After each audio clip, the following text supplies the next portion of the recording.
The cans are always put back upright. Any garbage that has fallen out, they pick up. I drive for a living, so I'm in a lot of different neighborhoods, and I see their trucks doing the same thing. Their drivers are professional drivers and do a great job, and that's why we love Wheelock Disposal. And now, let's hear from Dick in New Hartford. Hi, I'm Dick Timpano. Why do I love Wheelock Disposal? Because it's easy to bring my garbage to the curb. Their friendliness, their cleanliness, and the responsibility they have to pick up my trash on time is incredible. That's why I love Wheelock Disposal. Wheelock Disposal Service has a special introductory offer for all new customers. Check out wheelockdisposal.com. We love garbage. When they're investigating, we can't stop watching. This month on BritBox, sit back, relax, and enjoy watching the detectives. Discover Britain's most bingeable mysteries, including the brand new season of Grace, the hit series based on the books by best-selling author Peter James. Unwind with the detectives you could watch all night long. Stream them all now exclusively on BritBox. Endlessly intriguing. Start your free trial at BritBox.com. Hi, this is Jason Hansen. I'm a former CIA officer and best-selling author on safety and preparedness. The fact is, things are getting downright scary for everyone who's storing their wealth in the banks. We just saw the collapse of 3 major banks, and I would urge you to consider protecting your wealth ASAP. If even a tiny percentage of Americans attempt to withdraw their savings, we would see a collapse of the entire banking system, sending us into a modern-day Great Depression. Fortunately, there is a way for you to avoid this. It starts with contacting Advantage Gold. If you have an IRA or 401k, Advantage Gold can help convert those paper assets into physical gold and silver. This is the process that I recommend everybody use as a hedge against rapid inflation and to protect your retirement wealth from the banks. Take control of your financial safety today. Call 800-900-8000 to get your free gold investment kit from Advantage Gold. Call 800-900-8000. That's 800-900-8000. Advantage Gold is not an investment advisor or a tax advisor. Consult with your financial advisor before investing. Call 800-900-8000.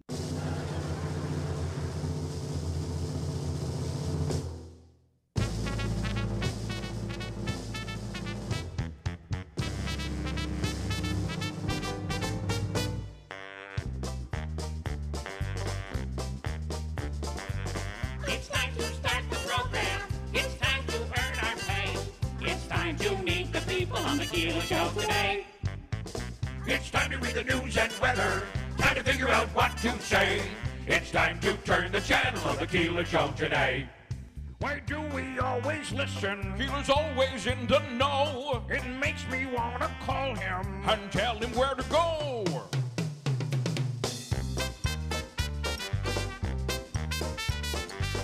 And now let's get things started. Andrew, let's get things started. It's time to get things started. On the most sensational, inspirational, celebrational, Keelerational. This is what we call the Keeler Show. WIBX 950 and 106.9 FM. This is Keeler. Well, good morning, and what a really nice weekend. A nice weekend for the Mets. We'll talk about that coming up a little bit. We have a whole bunch to get to this morning. And that includes meteorologist Craig Flint. Oh, none of these work, huh? It's the craziest thing. Wow. It's nice to have air conditioning, but no way to get to it without a remote. And then when the remote doesn't work, it's nice and warm. We're already complaining about the heat. Meteorologist Craig Flint, we'll speak with him coming up in a few minutes. There's also an interesting story we'll get into. Onondaga, Syracuse, is preparing. There's a little bit of a battle going on because the county executive there says there is a block on any migrants coming in. However, migrants are being shipped in, and they're coming into Syracuse.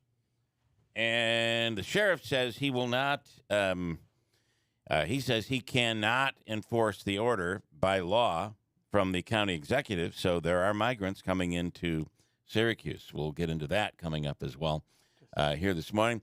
And mayoral candidate Celeste Friend is on later on this morning, and so much more to get to for a Monday morning.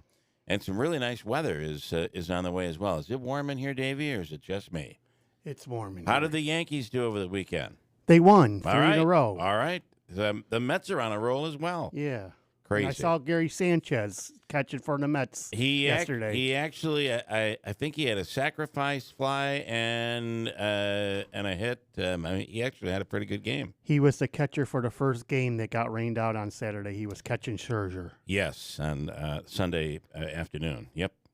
And then, of course, the Preakness over the weekend. Did you do anything with that?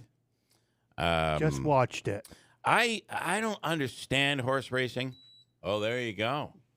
I don't really know what I'm doing, so therefore, I placed a winning bet, but it could have been so much better. Okay. So let me explain to you what I did, and you tell me what I did wrong. Okay. Because you know horse racing pretty well. So first of all, I picked the winner. Okay, good job. That paid $100 bet paid like $3.90. Okay, that was pretty cool. Yeah. And then I picked the 1, 2, and 3, first, second, and third place. But not on the same ticket. No, all on the same ticket.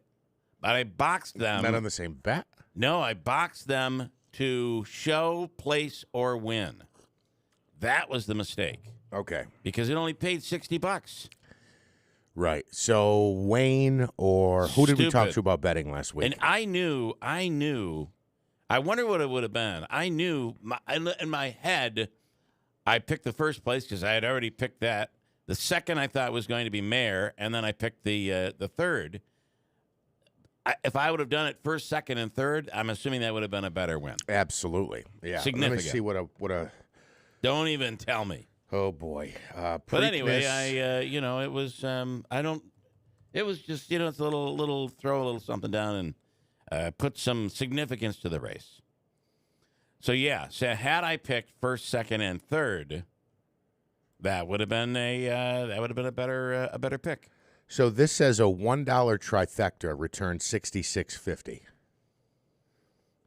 Okay, so that would have been decent. I think you would multiply that by so 100. So a trifecta would be you're picking the first, second, and third. Mm-hmm. Okay, but I boxed it, I believe. Yeah. So it would be a $1 trifecta if you box it. All boxing it means is now you've bet. Okay, I'm going to call them horses 1, 2, and 3. So now you bet horse. You bet them to come in 1, 2, 3. Then you bet them to come in 2, 1, 3. You bet them to come in 3, 2, 1. And every combination of that. That's what I did. Which covers you every way. Unfortunately, that did not pay very well. Well, it would pay $66.50 for every dollar you bet. If you bet a trifecta. It doesn't sound like you did. You placed one horse to win, one horse to show, and one horse to, I don't know, whatever. No, I placed them to show, win, or place. And I picked the 3 winning horse, or the 1, 2, 3 horses. But apparently I didn't put them in first, second, and third place. Because all I can tell you is I thought I was betting a $20 bet, and then I realized it was $180, and it only paid a profit of $60.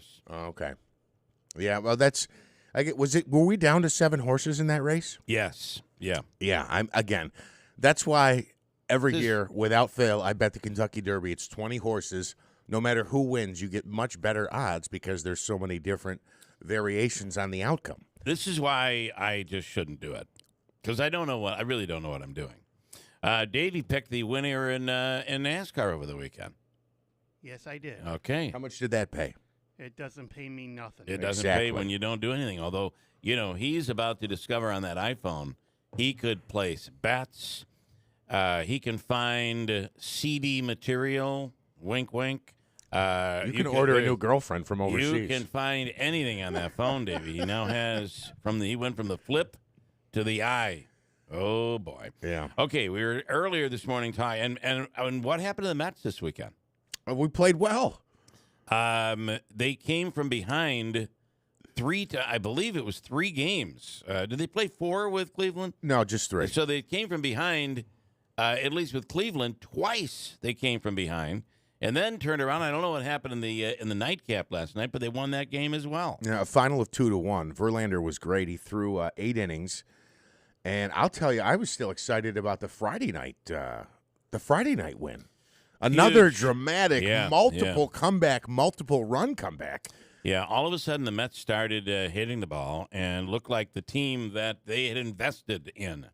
So we'll see how long and how far that goes, but it was, I believe they're on a 5-game win streak right now. Yes, they are. Okay, we talked about Syracuse. So New York City is sending its first bus of migrants to Onondaga County, according to town officials. This is despite the county's executive's emergency order that attempts to ban such transfers. The bus is expected to arrive in the next few days at Candlewood Suites at Syracuse Airport. That's the airport hotel on South Bay Road in Salina. They say that they've been informed of the pending transfer in a phone call on Saturday from New York City's Director of State Legislative Affairs. They say that they do not seem to care about the emergency order issued Thursday. They are sending the migrants up anyway. Meanwhile, as I said, the Onondaga sheriff is saying that he will not enforce the county order to stop the migrants from coming into Onondaga County. Toby Shelley said Friday he won't enforce an order from the county executive there, directing his department to stop people suspected of transporting migrants seeking asylum into the county. He said to Syracuse.com that he doesn't think it's legal for his deputies to pull over vehicles simply on suspicion that the driver or passengers are migrants seeking shelter in the county. Oh, that's probably true that it's not. But then why do we have laws then? And I guess. Well, what he's saying is we do. What he's saying is that the state and federal laws supersede any emergency order by the county executive. What is the state or federal law that says you have to bring migrants or have to house migrants? His is clear. It's what he's saying is it would be a legal search and seizure. He's saying that he does not have the right to, his deputies do not have the right to pull someone over just based on suspicion that they are migrants. Yeah, no, I do agree with him there.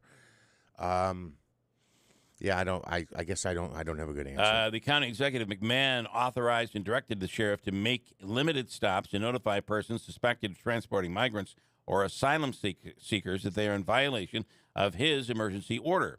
The order also directs the sheriff to notify the owners and operators of facilities suspected of housing any migrants or asylum seekers that they are in violation of the county's ban. So, listen, I understand it's a state law, and at some level it's a federal law, but could you imagine if that's the way we handled speeders or burglaries? Sir, you were doing 120 back there. I just want you to know you're in violation of state law. Well, have a great day. But that law is, so that is, you have a reason to pull them over. So if someone is speeding, that is a legitimate reason for the sheriff's deputy to pull someone over. If someone is suspected of swerving and they see them swerving on the road, that's a reason to pull them over. You see a taillight out. That's why the taillight out is such a big deal, because it gives them the right to be able to pull you over. But just to willy-nilly pull someone over because you think they might have been speeding is not legal. Right. So that's where all of this it's all ties together. But according to the sheriff, didn't he say though if they have an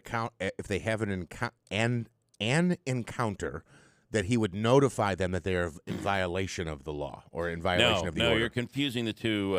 That was McMahon, whose order was that they should randomly pull people over, and what the sheriff is saying is no, that is not that's not within the law. Okay, what was the part about notifying them they're in violation? That was from McMahon. That's from the county executive. And what I'm saying is, don't you wish other laws were enforced that way? That's a part of his emergency order. I don't understand that necessarily. I guess what he would be hoping is that they would find someone and turn them around and tell them, no, you can't come in. But the sheriff says he's not able to do that.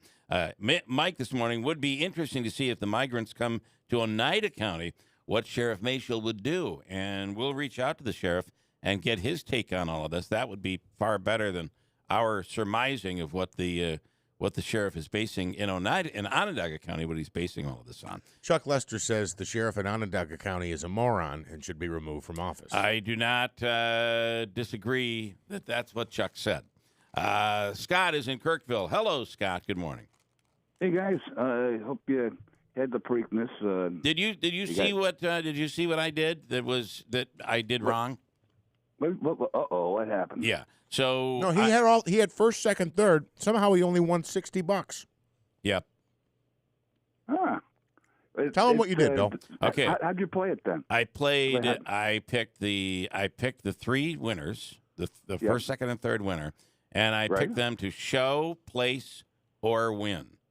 Oh, okay. I thought maybe you played some exotics like trifectas. And No. But my point is that didn't pay very well at all. That's what the whole thing is about. It's the only way to make world money.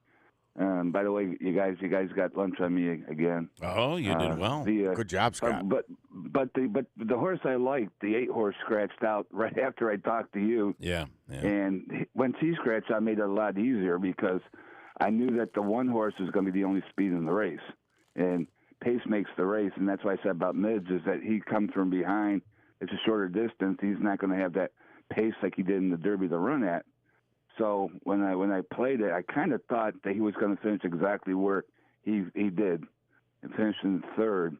And Blazing Sevens was like the wild card because he actually qualified for the Derby, but decided not to.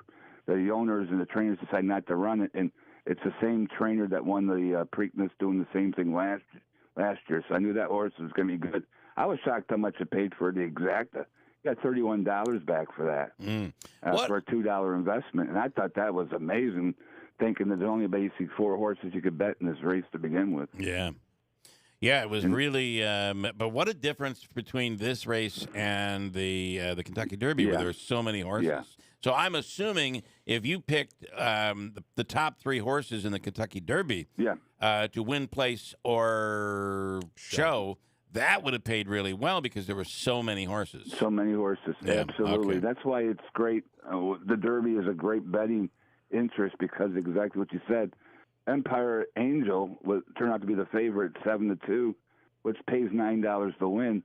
You normally don't get $4.70 to show on it.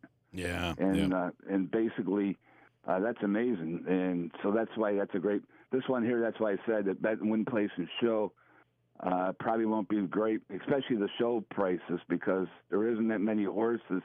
And if you looked at the card, there's 2 horses that shouldn't have been there, and I threw them completely out. And the 5 horse that made the Superfecta, that was another good play for I think $1 Superfecta, which picks the top 4 horses in order.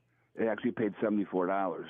Okay. And so that's pretty good. But it was interesting because the Belmont's the next big race of the Triple Crown, and that's June 10th. And it'd be interesting what horses go there too. But the only 2 horses I think are probably going to see out of this Preakness is probably Blazing Sevens, which is a New York-based horse. The trainer's New York-based, Chad Brown.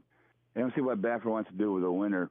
I don't think he's going to get a 48. When I saw 48 and a half, I knew it was over because he did the same thing with his horse called Authentic that won the Derby during the pandemic, where the horses goes to the lead, and that's Bob Baffert. Yeah, he usually trains horses that want to be near the lead. So why was he lost a horse during the day, right? A horse died. Exactly. Yeah. Unfortunately, during the race, and he was actually leading the race at the time too.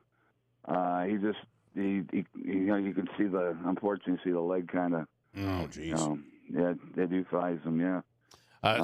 So he had an injury, and they had to euthanize the horse. Now, tell me, is this because I'm pretty sure he was crying at the end after he had won, and exactly. And is it that emotional? Did they become that close to these horses? I think so because you're basically around them the whole time. I mean, you're up at 5 a.m. in the morning. It's the trainers. It's funny because you see them in the suits during the racing part. It's the afternoon, but they got to get up at 4 or 5 in the morning. Okay. With the horses, and then it also depends how close he was to the horse. Now he had a horse he named after his son, Boydemeister. And I'm sure if that horse ever broke down, which he didn't, that would be emotional. And that's what these people name horses after people. There's a horse called Manly out there. it was a good horse and stuff. So, but it was an interesting race. But it kind of was where I thought when the 8-horse, which I liked, if you remember, I thought the 8-horse would be the horse. When he scratched out, it actually made it easier because instead of 4 horses I liked, basically I was down to 3. Okay. And it, $31 for the exacta was incredible. It's something I never thought I was going to get for those types of horses. Okay. Well, listen, good stuff. You had great predictions early on, and glad to see you did really well. Yeah, well, like I said, we'll set up another another waterfront grill, and maybe this time we can get on the Miranda. It'll be warm enough. I think it will be. We've got some great weather coming. All right, Scott. Thank you, man. Listen, just a quick thought on the euthanization of the horses. Folks who aren't even connected to these racehorses, if you didn't own them or you didn't train them, just people in the industry, if you will, or fans, spectators, break down in tears when this happens to a horse. It doesn't surprise me that the owner was kind of beside himself. Well, and this was later in the day after he had won the next race. So the big one. Okay, Scott, thank you, man. Have a great day, a great week. Thanks, guys. All right, maybe we'll see him at Waterfront Grill in Herkimer. Craig Flint is the meteorologist at WUTR and is on the line now. Craig, good morning. Good morning. How are you, fellas? I see you're very peppy this morning, and you should be. Great weather over the weekend and great weather expected this week. I had a doubleheader yesterday. I must have sweat off 25 pounds yesterday. It was gorgeous. Yeah. That sun was beating down. And I don't know if I'm looking at it wrong, but it looks like as we head into Memorial Day, a week from today, it looks like instead of looking at temperatures in the 70s, we may be looking at temperatures in the 80s. So if you were sweating over the weekend, there's more sweat to come, I believe. Yeah. I mean, it does definitely look warmer as we head into the last. This is the last full week of May. Yeah. It just dawned on me. Isn't that incredible? It just moves so quickly. It really does. Yeah. And it's here, and pretty soon the summer's going to fly by. So let's enjoy it, right? You're right. Yes. And I think as we go through the week, temperatures will be on the increase. And I recall looking back late last week that I actually thought we'd probably escape dry. I'm not sure that's going to be the case anymore, but even still, one of my favorite sayings in the summer is rain is random. I mean, you know how it goes. You guys have been around Central New York for a while. It rains at your buddy Mike's house, and then your house has nothing. Yeah. So is there a chance of showers as we head towards the Memorial Day weekend? Yes. Is it a washout? No. And all the while, temperatures will be on the increase. And speaking of rain, up until last Friday, we had a few showers that moved through late Friday. We were on an 11-day dry streak. So you've been spoiled rotten. We definitely needed a little bit of rain, and there might be a few more opportunities as we head through the Memorial Day weekend and then another one coming up on Wednesday. And temperatures are going to kind of go up and down again as a cold front comes through. So I think by this Thursday it will turn cooler again, but we're still in the 60s with a lot of bright sunshine. So we'll air quote cooler. I would take that as cooler. That's not bad considering what cooler used to mean just a few weeks ago. But then we get into what right now looks like Memorial Day weekend, the upper 70s and low 80s. As we get into Monday, and it right now, I realize it can all change, but it looks like a pretty nice Memorial Day weekend on the way.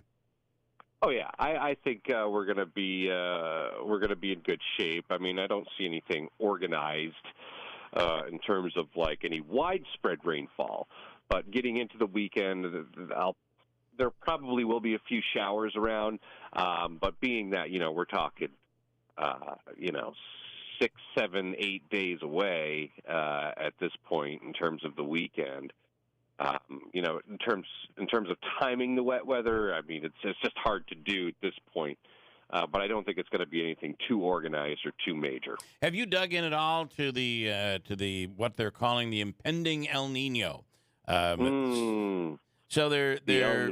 I was the latest story says that it looks like another El Nino for us, which could mean for the east things a little cooler, but that's more in the southeast. For us, we seem to be looking like temperatures will be as warm, if not warmer, because of this quote El Nino, whatever that might be.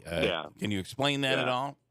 Yeah, El Nino is a weather pattern in the equatorial Pacific Ocean. So it's way out there in the Pacific Ocean near the equator. And it's pretty crazy to think how that would really impact us here. But it does, because it causes the jet stream to bend around the globe and different weather patterns to evolve. And it usually does favor cooler air. So I haven't really, to answer your question, I haven't really dug into it thus far. You mentioned that it would be cooler in the southeast, which is typical and probably pretty even here in terms of the summer. But I'll tell you right now, if there's one thing that I have an incredible disdain for, it's these long-range weather forecasts and predictions, because they're always wrong. Now, it's interesting, though, that we are going into an El Nino, that's more of a global scale phenomenon that we look at. It hasn't been El Nino in like 3 years. So it's been a while. That's a little bit unusual to not have an El Nino for 3 years. So it usually kind of goes back and forth. But we've been stuck in this La Nina pattern for the past 3 years. Now, it tends to ebb and flow throughout the year. Usually becomes a little bit more prominent in the winter months. That's when we would start to pay attention more to whether the equatorial Pacific is in an El Nino phase versus a La Nina phase, or if it's nothing, it's nothing. It's La Nada. There are no clear indications either which way of how it's going to play out. So that's just kind of it's actually fascinating, but there's a lot to unpack there, and I know we don't have all day. I will say that I think the first time we talked, you said you didn't like the long-range forecast, and wisely, because everybody was predicting a colder and snowier winter last year, and what did we get? Just the exact opposite. So, exact opposite. And that includes And look, I will read the Farmer's Almanac just for a good laugh. And then I understand people will fly. People will rely on that, and they live and die by that. But they could not have been more wrong for this, which I was a complete failure. Complete F.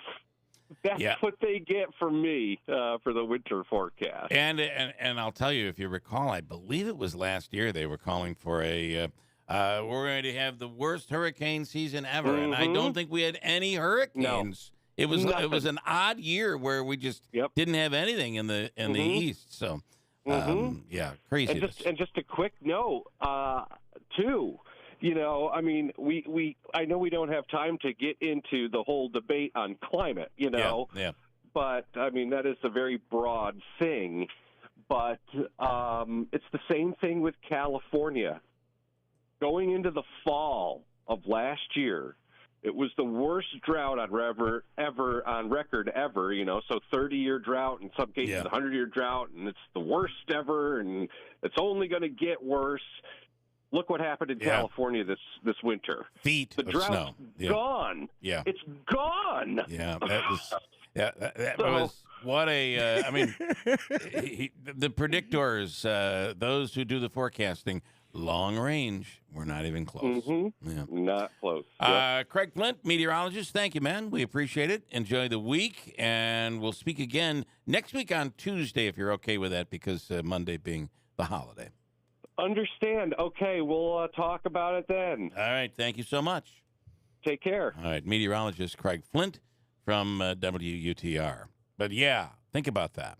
They were completely wrong on the hurricane season, and completely wrong on the Northeast when it comes to wintertime. I love that he says, like a child would read a comic book for entertainment.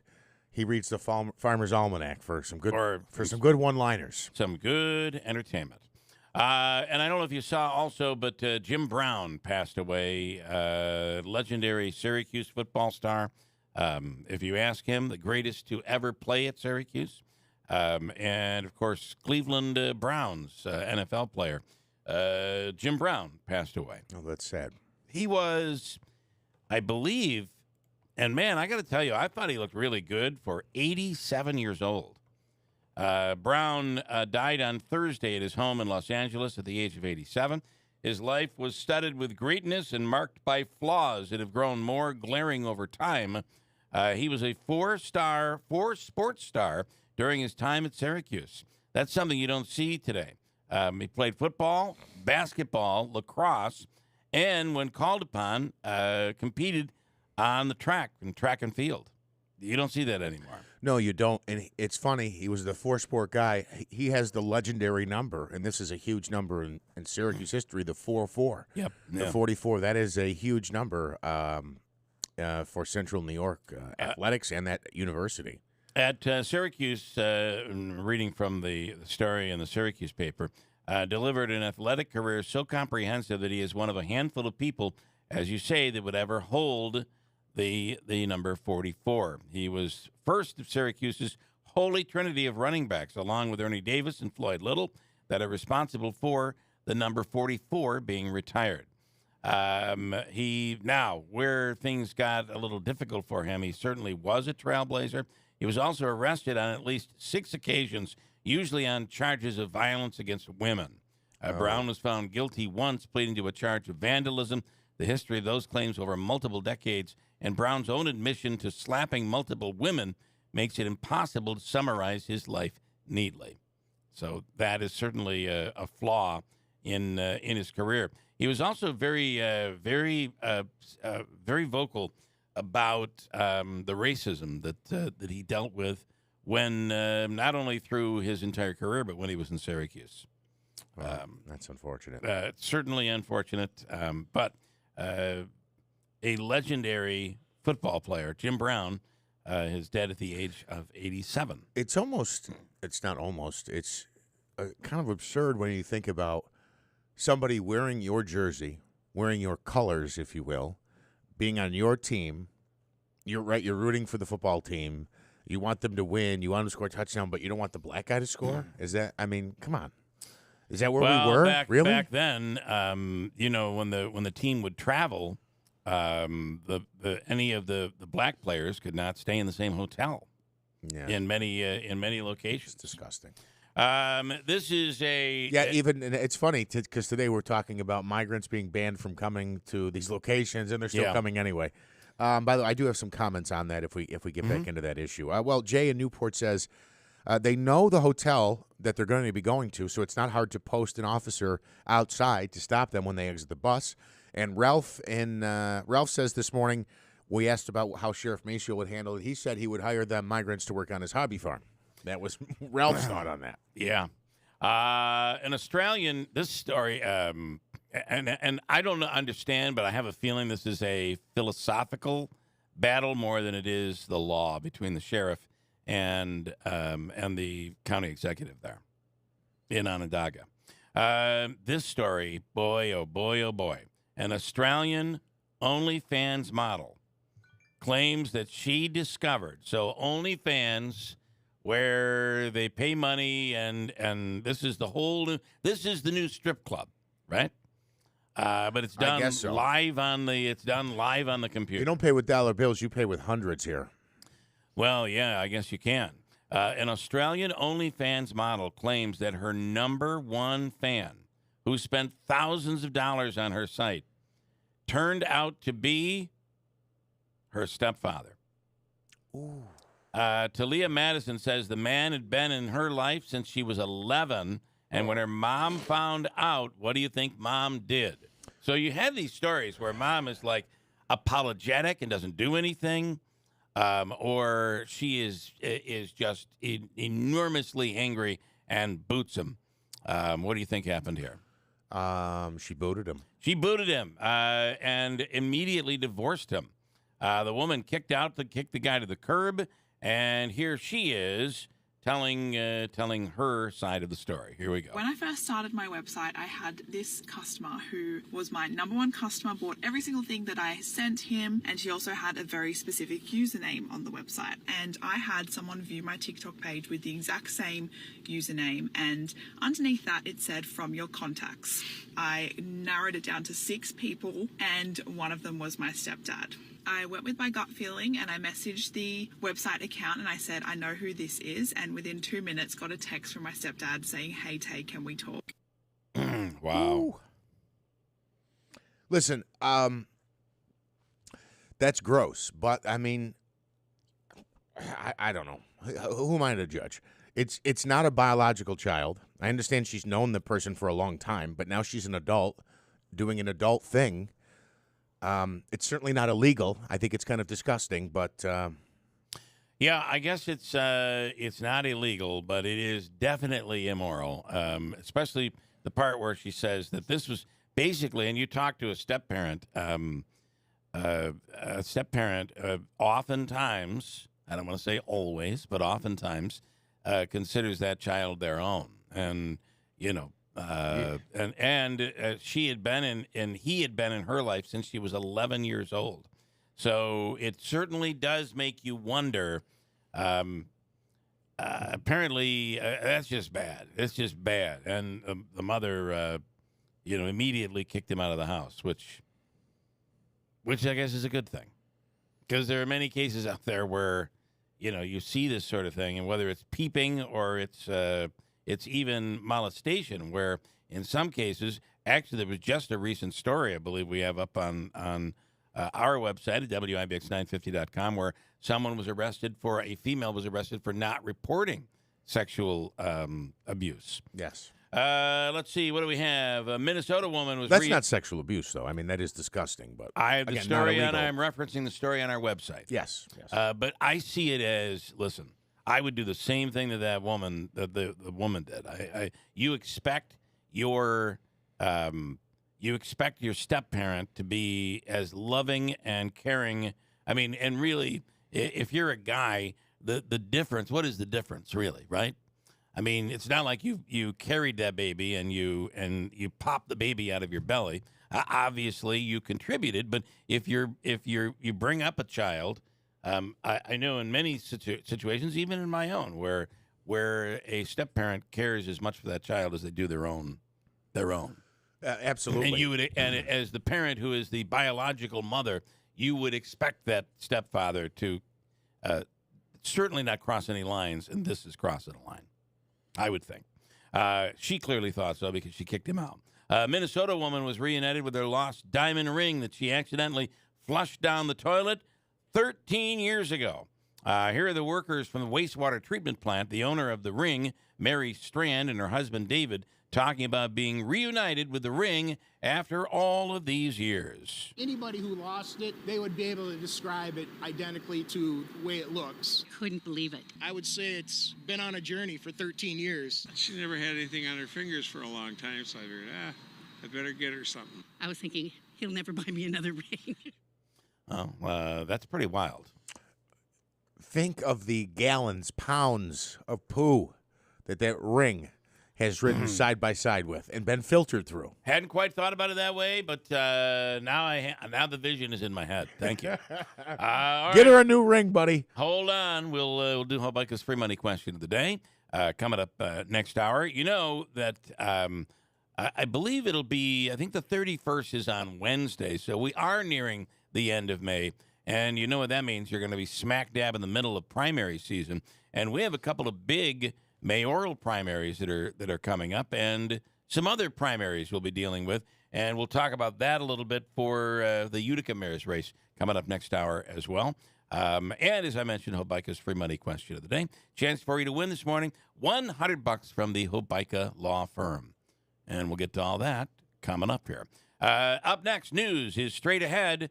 on a Monday morning on WIBX. Are you a licensed master social worker with a passion for making a difference in the lives of others? Do you have a desire to work in a supportive and compassionate environment? If so, hospice and palliative care may have the perfect opportunity for you. They are currently seeking a licensed master social worker to join their team. As a hospice social worker, you'll provide emotional support, counseling, and resources to patients and their families during a difficult time in their lives. You will work with their clinical team to develop and implement care plans, advocate for the patient's needs, and ensure that they receive the highest quality care. At hospice, they believe that everyone deserves compassionate and dignified end-of-life care, and they are committed to providing their patients the support they need during this challenging time. To learn more about this exciting opportunity, visit their website at hospicecareinc.org or call today. Hospice and palliative care. When you need us most. From the Stanley Theater Studio, WIBX 950 Utica Rome, W295DI Utica Rome, your news, talk, and sports leader, a Town Square media station. They're still trying to make a debt limit deal.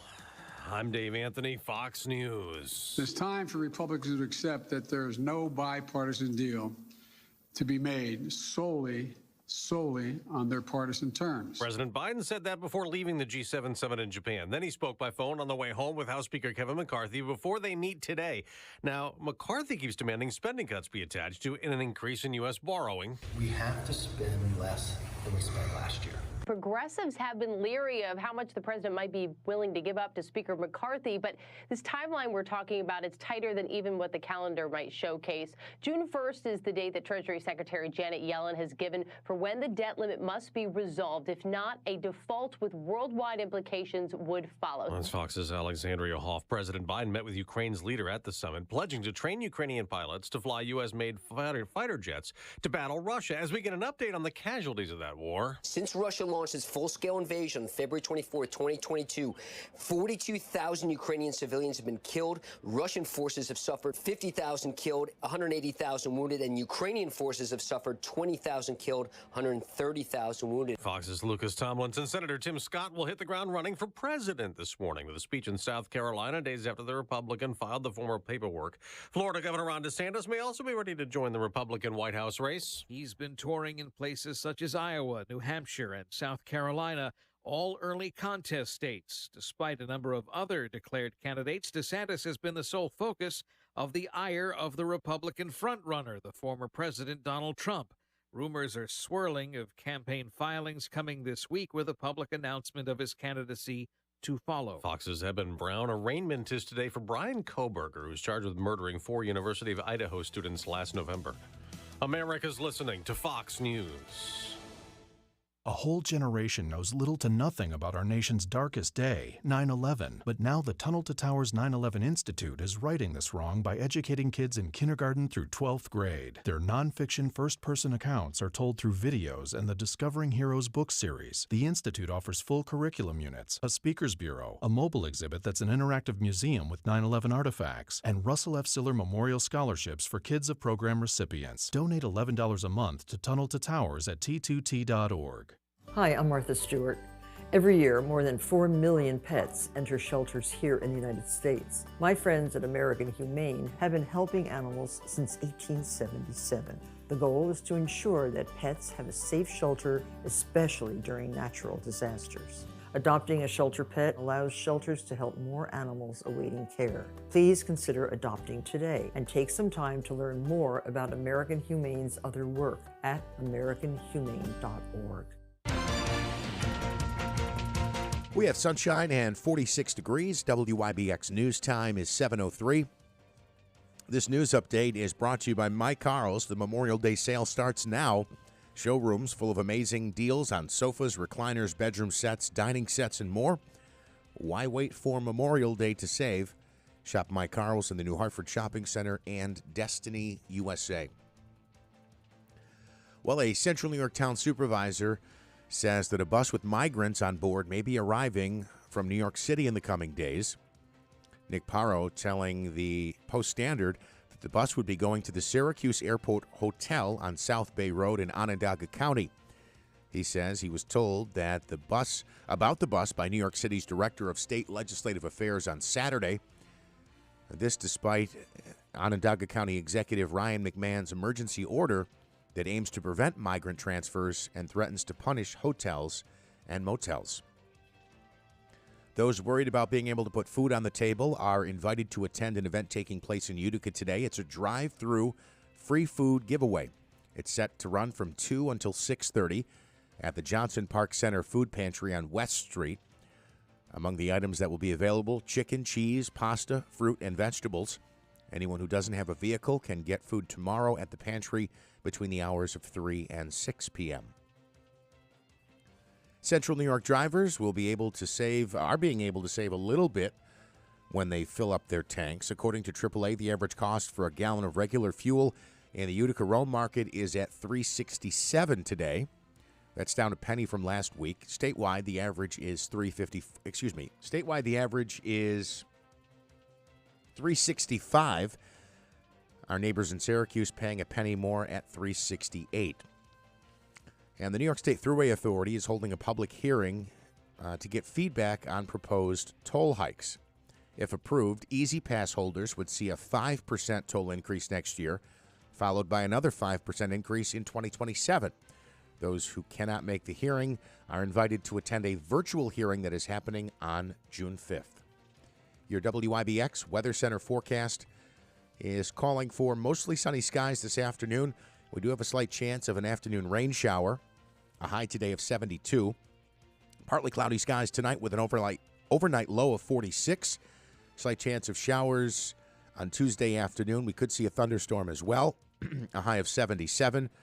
A chance of showers, then showers likely and maybe a thunderstorm Wednesday, although forecast does say mostly sunny otherwise, a high of 70. Thursday, sunny and a high of 63. Bill, right now, sunshine and 46 degrees. WIBX news time is 7:06. All right, in sports, the Mets have now won 5 straight games. They sweep the Cleveland Guardians. That includes a sweep of yesterday's doubleheader. This is a team that I didn't even recognize over the weekend. It's refreshing. New York topped Cleveland 5-4 in the first game. David Robertson credited with the victory after Max Scherzer struck out 5, allowing 1 run over 6 innings. And the Mets also squeaked out the nightcap 2-1. Justin Verlander struck out 5, allowing 1 run on 3 hits over 8 innings of work.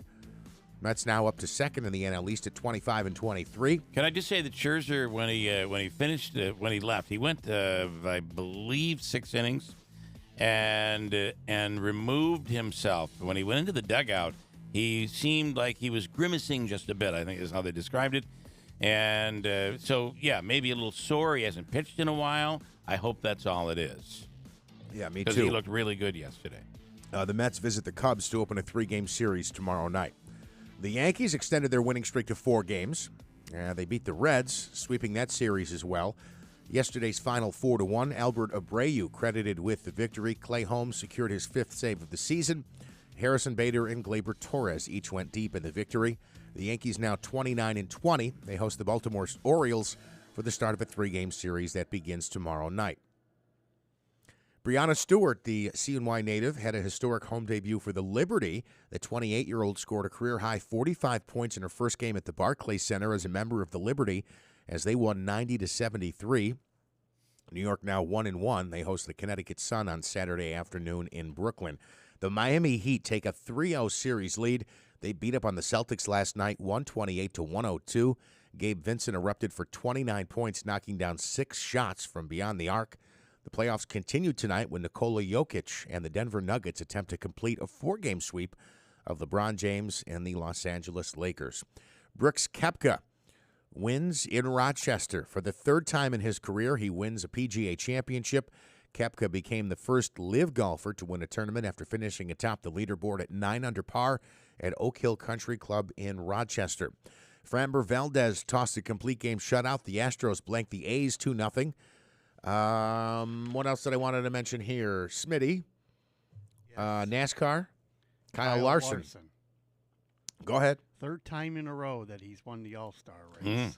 And another prominent name is withdrawing from this year's French Open. Multiple reports say Andy Murray will not be competing at the Roland Garros as he looks to prepare for Wimbledon. Great story over at Oak Hills in Rochester over the weekend. Included a hole-in-one. Michael Block is a teaching golf pro in Mission Viejo, California. He's only made the cut 4 times in 24 PGA events. Yesterday, on the 15th hole in Rochester, he teed off and had a perfect hole-in-one for an ace. Here's what happened. The crowd going wild as he walked to retrieve the ball and his tearful comments after the match. Here we go. If we can dial this trajectory right. Looks very good. Has he got the distance right?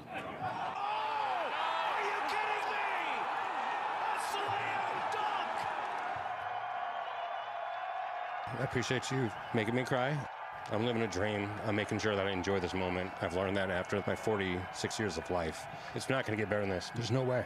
No chance in hell. And cheers to the 29,000 PGA Tour professionals, PGA professionals in the world. It was for you guys. Thank you. Wow. It was tears of joy because he had a top 15 finish, which qualifies him for the 2024 PGA Championship. He writes, why not on his golf ball? Of course, Brooks Koepka was the PGA champion yesterday. But he finished in the top 15, Davey. Yeah, he was high-fiving the people between the 15th and the 16th hole.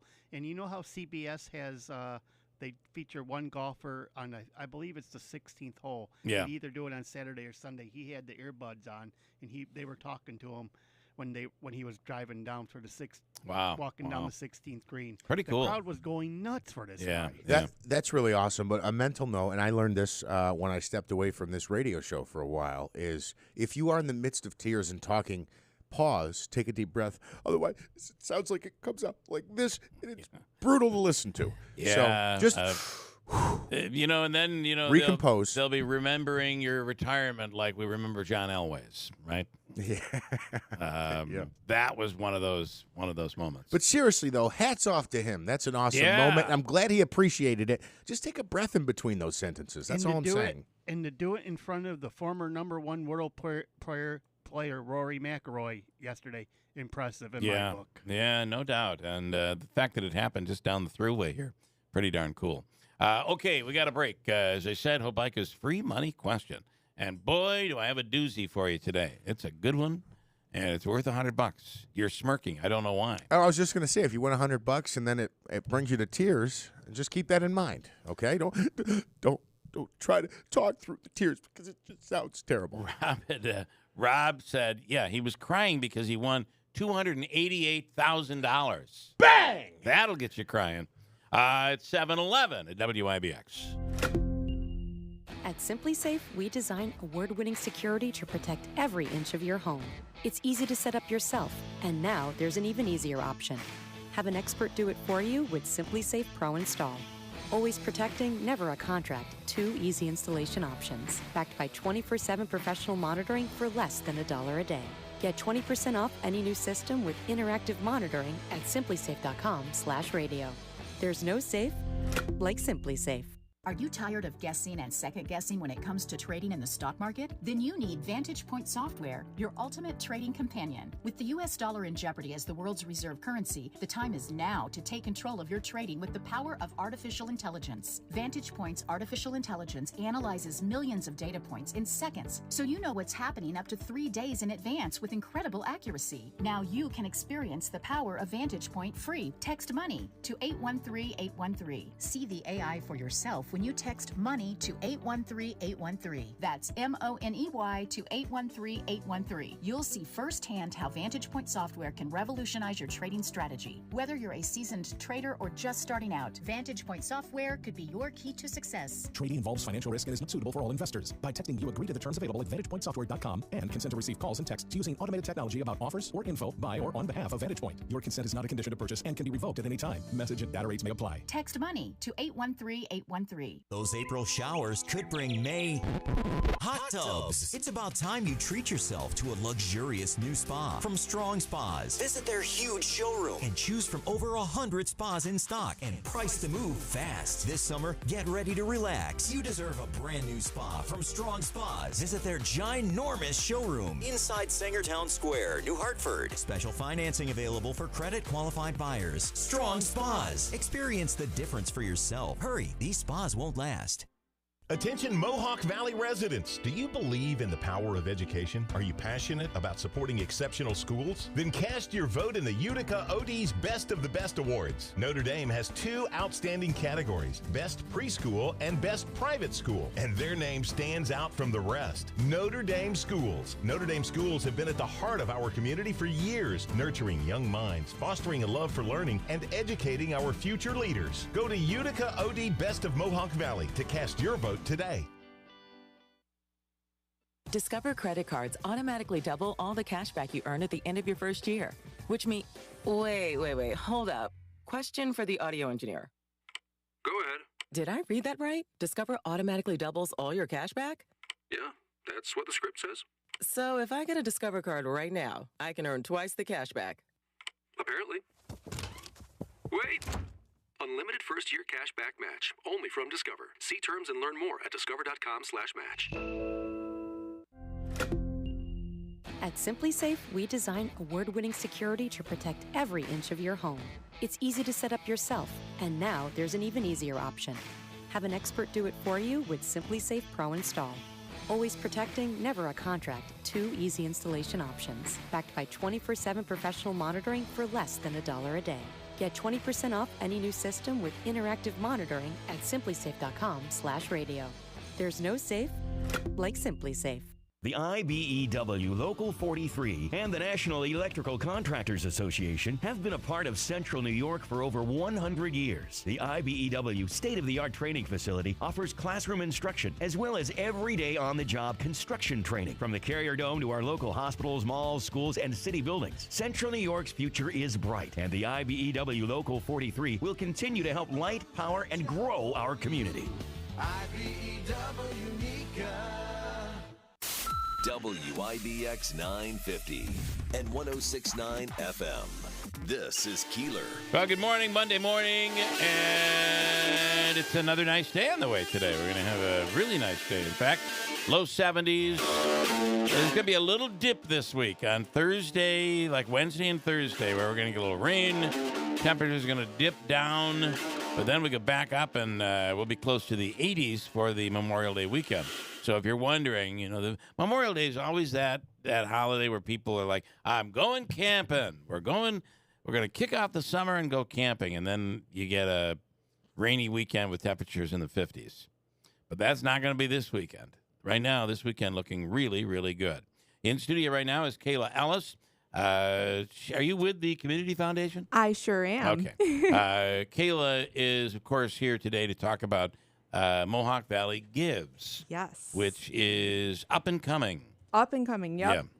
Yeah. So Mohawk Valley Gives, just as a quick reminder, is a 24-hour community-wide giving day that's powered by the Community Foundation of Herkimer and Oneida Counties. And it's going to take place on September 20th and will benefit all area nonprofits that register. All right. So really exciting. This is actually the second year that we've done this event. So it is still fairly new. That's why we like to remind people kind of what it is. But we're kicking off a really big milestone tomorrow, actually, which is nonprofit registration. So can't do this event without, of course, the nonprofits that donors can give to. So the registration is opening tomorrow. Tomorrow, right. Yep. We're holding a kickoff event with our partners. Registration is a really simple form on givemv.org. So the nonprofit, if they want to participate, would have to go to that website and fill out that form. Starting tomorrow. Because I want you to walk me through this because Tim Reed and I are going to register Real Men Get Tested. I love it. For this. So that is fabulous. Yeah. Yeah. Pretty excited about that. The process is very, very simple. Mhm. After you fill out the registration form, that'll come through to our team and we'll approve it. Not approve it, but we like to vet all of the organizations, make yeah. sure everyone is eligible. Mhm. As long as you're a verified 501c3 organization that is providing services or headquartered in Herkimer or Oneida County. Now, let me ask you. Yeah. So Real Men Get Tested for Cancers, and we're Mhm. an organization that is a nonprofit, but we are not a 501c3 nonprofit. We utilize the Community Foundation for our classification of nonprofit. We would be eligible, right? You would be eligible. There we go. Yes, you Manaski. would. We're eligible. That's great. Isn't that exciting? That is fabulous. And last year, the event raised more than $630,000 Wow. in that 24-hour window. We had 137 organizations that were registered. So we're really hoping that this year, now that people are getting more familiar with it, we've done the first year, people kind of have a little bit of confidence in it. Yeah. That we'll see that nonprofit number go way up. I got to tell you, I love the concept, because a lot of these nonprofits would not receive much all year long, but this is the same philosophy as having a community-wide garage sale. So if you have a garage sale all by yourself, you might get a dozen people that show up during the day, but if you have a community-wide, everybody comes to the table, and it becomes, and that's what I think that is so this true. does. Exactly. And, we're providing the nonprofits with like pre-made social media graphics, pre-written emails, so making it really simple for if they don't have a big team. Okay, maybe right. it's just one or two people. It's all right there. Yeah, They're not having to spend a lot of time on this stuff. When is Mohawk Valley Gives, by the way? So it's September 20th. Okay. So it seems far away, but this nonprofit piece is really important, and we're taking the first step tomorrow. Okay. All right. But yeah, the second piece to this is obviously, so we talked about the nonprofits, but community donors and, giving them the opportunity. This is really an accessible event where anyone can give. I mean, the minimum donation is $5.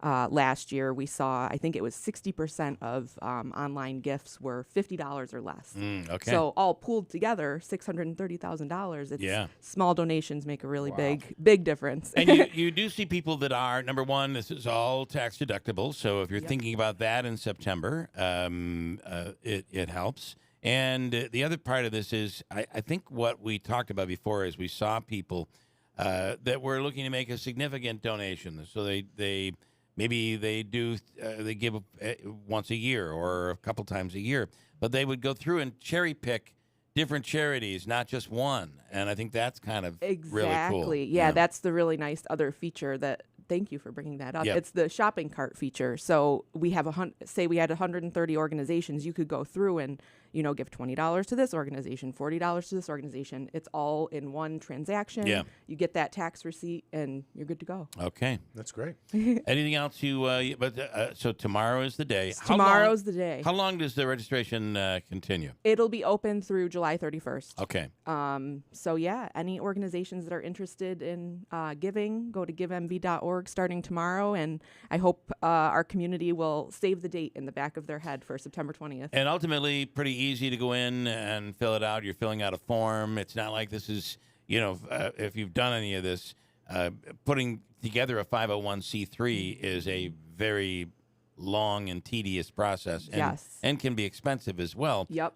Signing up for this should be pretty simple. It's very simple and it's free. Okay. I think the registration survey is like 15 questions, and some of them are just yes or no questions. So, okay. Yep. Excellent. What I'm thinking immediately for Real Men Get Tested is Tim is perfect for filling out this form. Right? You know what's funny? Because I'd be making mistakes. I'd fill out somebody else's organization. Tim just messaged into the show to say if it comes down to you and him, Tim also thinks he's the perfect one to be filling out the questions. Perfect. All right. Good stuff. Mohawk Valley Gives. It begins tomorrow. And you'd get there again. Maybe I missed this part. By going to the Community Foundation's website? Givemv.org. Givemv.org. And that's for registration of nonprofits who will benefit from the event. Again, the big Mohawk Valley Gives 24-hour fundraiser is happening on September 20th. Okay. Yes, you got it. All right. Thank you so much. Thanks, Kayla. Got a break. It's 7:22. Coming up, we'll do Habakkuk's Free Money Question of the Day. Also, Tanya Powers in a few minutes. We'll speak with her on this migrant situation. and they're being set off. They're setting off now for New York City, Chicago, and Denver, Colorado. But from there, it looks like they're spreading out even further. We know that because Onondaga County is about to get some of them, at least a busload or a couple of busloads that are going to be coming up from New York City. And that has become a little bit controversial. We'll get into it with Tanya Powers in a few minutes here. 723 at WIBX. You in the market for a vehicle that's like new but don't want to break the bank? Look no further than GM certified pre-owned vehicles at Steet Pawnee Chevrolet in Herkimer. With rates as low as 1.9% on select models, you can find new roads without the high price tag. Check out the 2022 Silverado Crew Cab 4x4 with only 3,000 miles, or the 2022 Acadia AT4 all-wheel drive with rates as low as 2.49%. And with a 6-year, 100,000-mile powertrain limited warranty and an additional 1-year bumper-to-bumper limited warranty, you can drive with confidence knowing your vehicle is covered. So why wait? Visit us online anytime at SteetPawneeChevy.com to browse our complete inventory and take advantage of these amazing deals. This inventory won't last long. Steet Pawnee Chevrolet on Route 28 in Herkimer. See why it's always easy to do business at Steet Pawnee Chevrolet, your family-owned and operated dealership.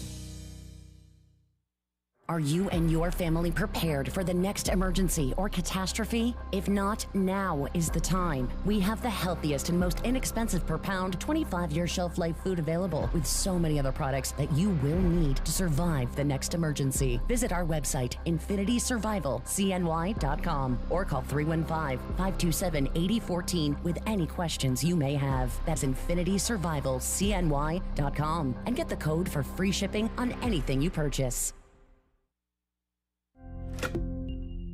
At Simply Safe, we design award-winning security to protect every inch of your home.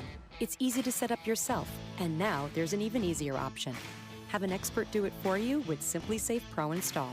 Always protecting, never a contract. 2 easy installation options, backed by 24/7 professional monitoring for less than $1 a day.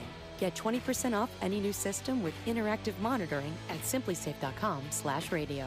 There's no safe like Simply Safe.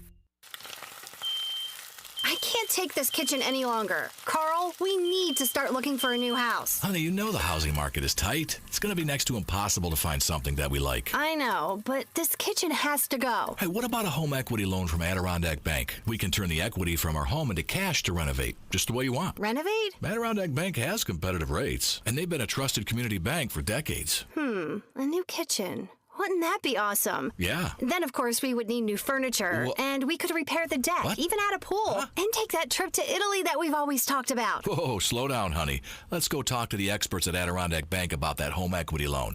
Then we can decide where to start. I've always wanted to add on a craft room, and our bathroom needs a facelift. Don't move. Improve. Stop into your local Adirondack Bank branch for more information on a home equity loan or visit AdirondackBank.com. Bank local with Adirondack Bank, your hometown community bank. Equal housing lender, member FDIC. Well, if you're looking for flooring, you would not want to, I feel, you go to a store that deals in just flooring. They specialize in flooring as opposed to going to a store that specializes in nothing and has everything, right? And Sarah's Flooring Outlet is that flooring store that specializes in flooring. If it's flooring, it's Sale and everybody at Sarah's Flooring Outlet. And I got to say, they have this product that is just amazing. Revwood, wood without compromise. It is beautiful. We had hardwoods installed, the real deal. Hardwoods, beautiful hardwood floors from Sarah's. They just completely changed the look of our home. And the installation, second to none. It just was, it was craftsmanship. Watching this guy put in piece by piece the hardwood flooring in our home. It was beautiful. Pergo Extreme, you know, they have the 60-mile radius guarantee. So anywhere within 60 miles of their store, just down the street from us, it's a price guarantee. You can get a $50 coupon with a minimum purchase of $500 right now. You can see the store for details. And it's the greatest, largest, most incredible inventory you'll find anywhere. And get 6 months interest-free financing right now at Sarah's Flooring Outlet. Route 49 Plaza, River Road, Marcy. If you're looking for flooring, you're looking for in Sarah's Flooring Outlet, online in sarahsflooringoutlet.com. WIBX 950 and 106.9 FM. This is Keeler.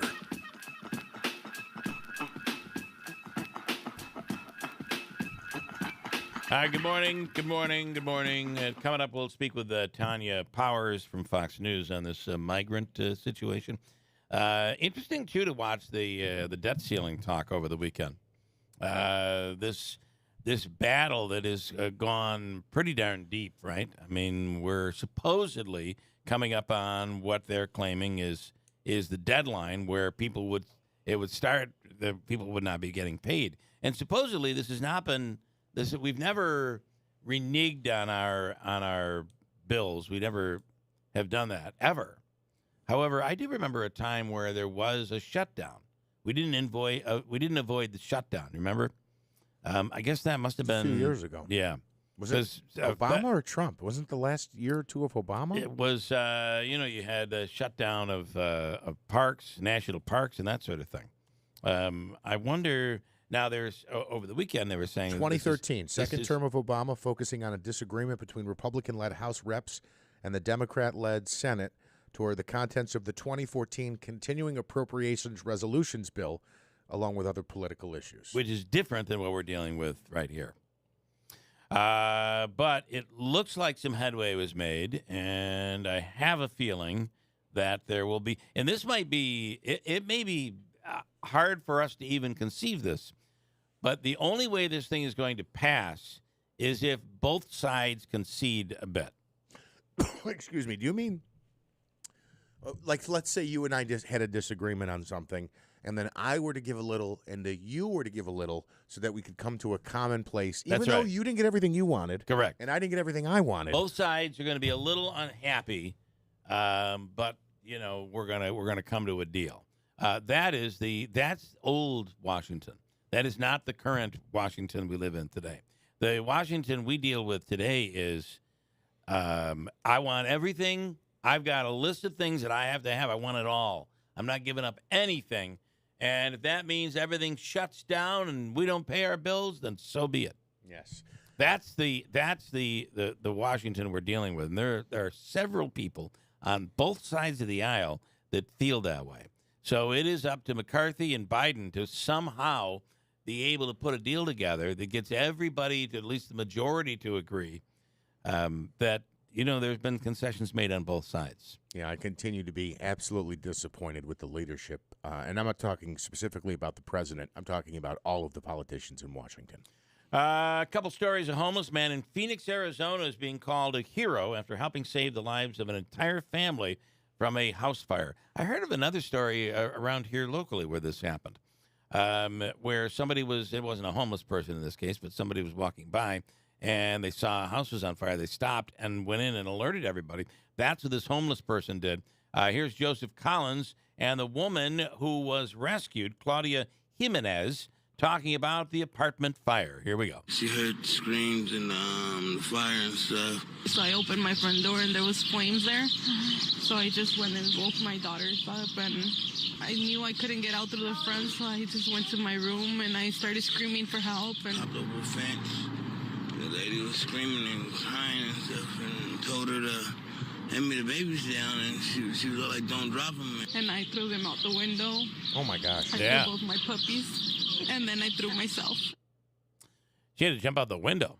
My goodness. Crazy. Well, by the way, get that man a sandwich, please. Get him a sandwich and rescue her from all the birds, because it sounded like she was doing the interview inside a flock of birds, or maybe they were seagulls. That is a beautiful thing, though, and I hope the attention that this man is getting now will lead somebody to, I don't know, offer him some type of housing or something to benefit him, because that's amazing. He probably saved several lives there. Yeah. Wow. Tanya J. Powers on the line right now from Fox News Radio. Good morning, Tanya. Hey, good morning.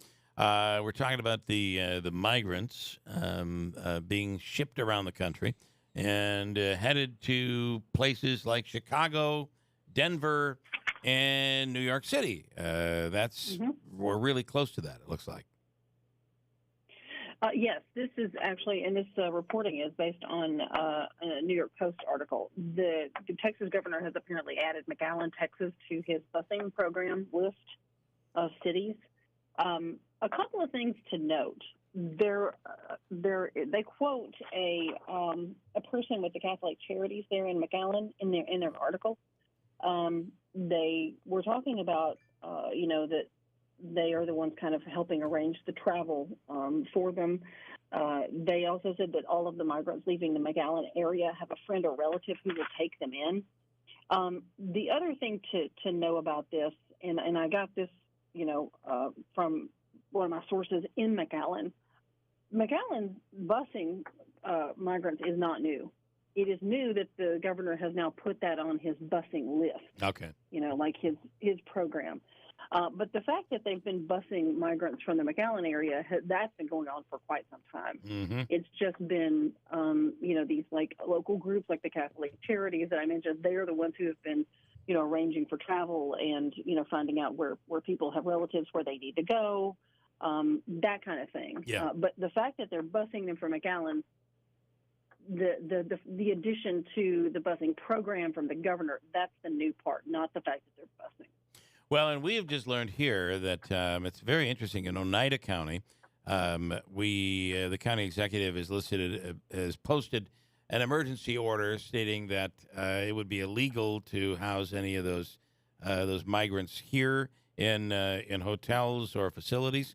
The same thing happened in Syracuse in Onondaga County, where the county executive there issued the same emergency order. However, there are buses, we're told, that are coming in this week to Syracuse, and I believe Syracuse is a sanctuary city. And the sheriff there says that they will not enforce the county executive's orders.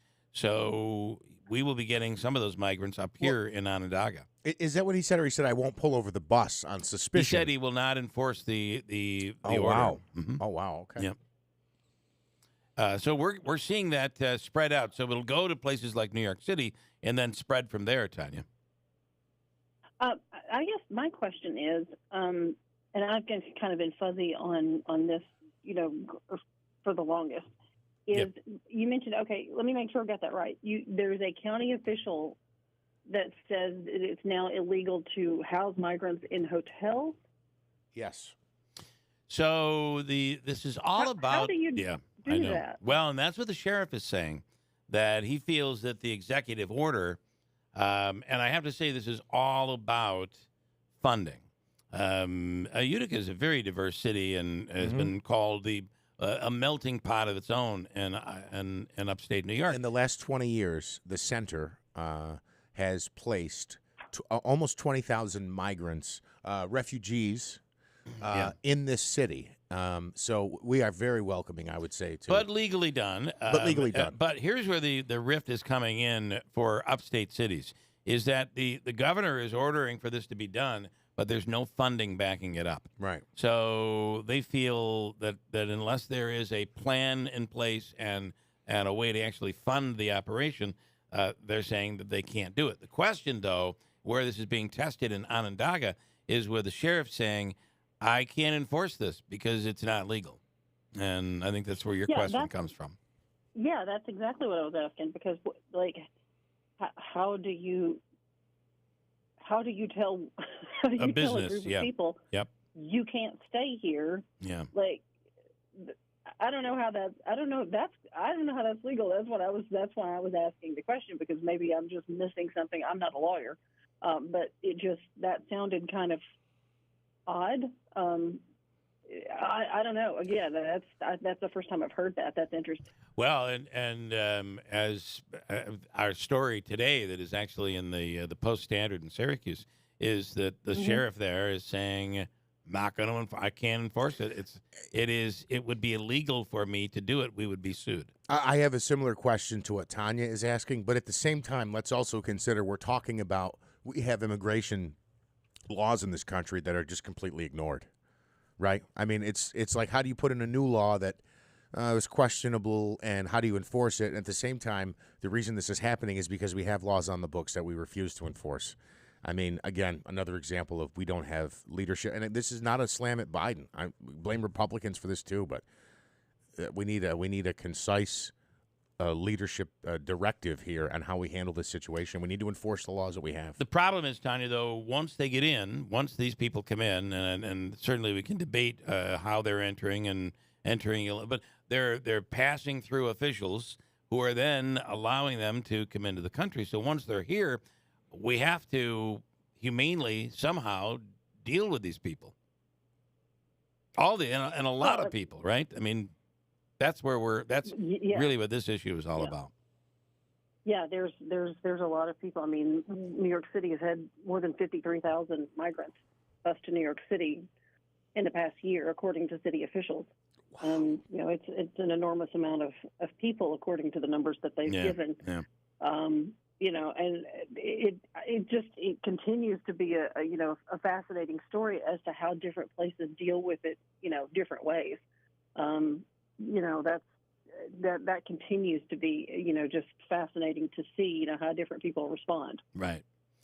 Okay. Very interesting. And, the response, though, is going to be politically charged because it is being charged by politics, right? I mean, this is a big political issue that's going on. So we shouldn't be surprised when there are people on both sides of the issue. No.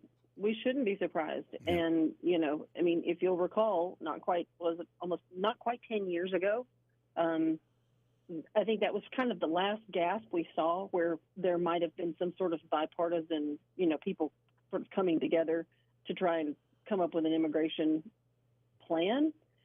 And then there was the threat of people being primaried if they did, which is, if they're constantly under threat of being primaried, right?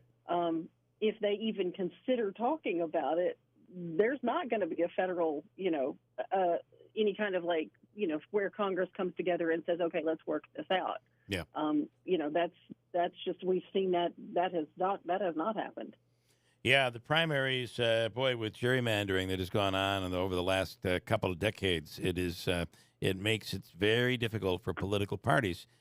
Because they're torn to either the far left or the far right during the primary in order to be able to get on the ballot. I'm also told that the Erie County executive refused to implement the immigration order as other counties have because he says it is illegal as well. So this is going to be the battle that we're dealing with upstate. Very interesting. That is. Okay, Tanya. I'm going to keep an eye on that, too. Thank you for letting me know. I appreciate that. All right, you have a great day. Thank you so much. Thank you. Tanya J. Powers from Fox News Radio. All right, let's do our free money question of the day. And Davey, this morning, I feel like we're on a roll. We had we could you know what they say, March comes in like a lamb and out like a lion, taking Habakkuk's money. I don't know if there's a saying. I couldn't get there. March. Sorry. May. It actually is March, April, is the saying. I know the phrase is April showers bring May flowers. You're kidding me. No. Okay. All right. I had March no is idea. in like a lion, out like a lamb. True. Yes. I do know that. Yeah. April showers bring May flowers. Yeah. I'm sorry I said what I said. I really am. I got the ball rolling. Davey, good morning. What caller number you want to go with here this morning? Let's go with number 6. Number 6. Now, where I was going is we got on a bit of a roll last week. We had 2 winners. Let's keep it going for the final week and a few days of the month of May. Yes. And fair enough. So on the line now is $100. If you lose, you might have to house a migrant family of 4. You might have to. That's it's sharpen not, that pencil. It's not our decision. It's actually the law. Sorry. Apparently, it's the new law. Okay, the 6th caller through the lines right now. Your chance to win from Habakkuk and WIBX. Let's keep this streak going and give away some dough. Caller 6 at 315-736-0186 right now. If you're in the market for a new mattress, no one in New York State has all the brands under one roof that your brand name Superstore Mattress Express has. Names like Tempur-Pedic, Stearns & Foster, Sealy Hybrid, Purple, Puffy, the Number Bed by Instant Comfort, Posh and Lavish, and more. Check out these Memorial Day deals. Any King or Queen, Tempur-Pedic, or select Stearns & Foster with adjustable base, take your pick. A giant 58-inch flat screen TV or a $300 in free bedding accessories. How about this? Any King or Queen set in the store, $9.99 or higher, Other than Tempur-Pedic, get a free adjustable base upgrade. A free adjustable base upgrade.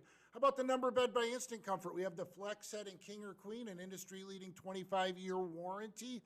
5 years, no interest, no money down for qualified buyers. Then take your pick, a giant 65-inch flat screen TV, $500 prepaid gas card, or stainless steel gas grill. Go to MattressExpressNY.com or call 1-800-NEW-BEDS. Hi, this is Bill Cole from Gates Cole Insurance with exciting news. We are expanding with a couple of new offices in our area. One new location is North Country Estates Insurance in Lowville. They are another independent insurance agency that takes pride in making customers happy and fits our culture at Gates Cole perfectly. Here is William Schaub from the newest Gates Cole agency, North Country Estates Insurance in Lowville. Working with us as an independent agent with this many companies, we will often call our clients and say, we're going to reduce your premium if you like. We have the companies that do well in New York and specifically this area. The coverages that we provide are commercial and personal insurance. That's the home, the auto, ATV, motorcycle. There's nothing more fun than taking care of a customer and being able to tell them that we're able to save them some money. Proudly representing Finger Lakes Fire and Casualty Company of Trumansburg, New York. Gates Cole Insurance. We'll take care of you.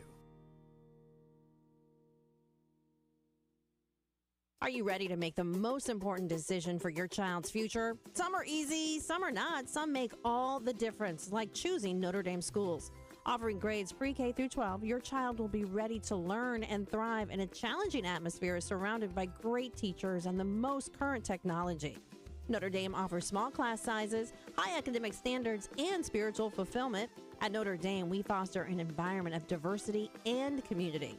Students feel supported and more confident in achieving their goals.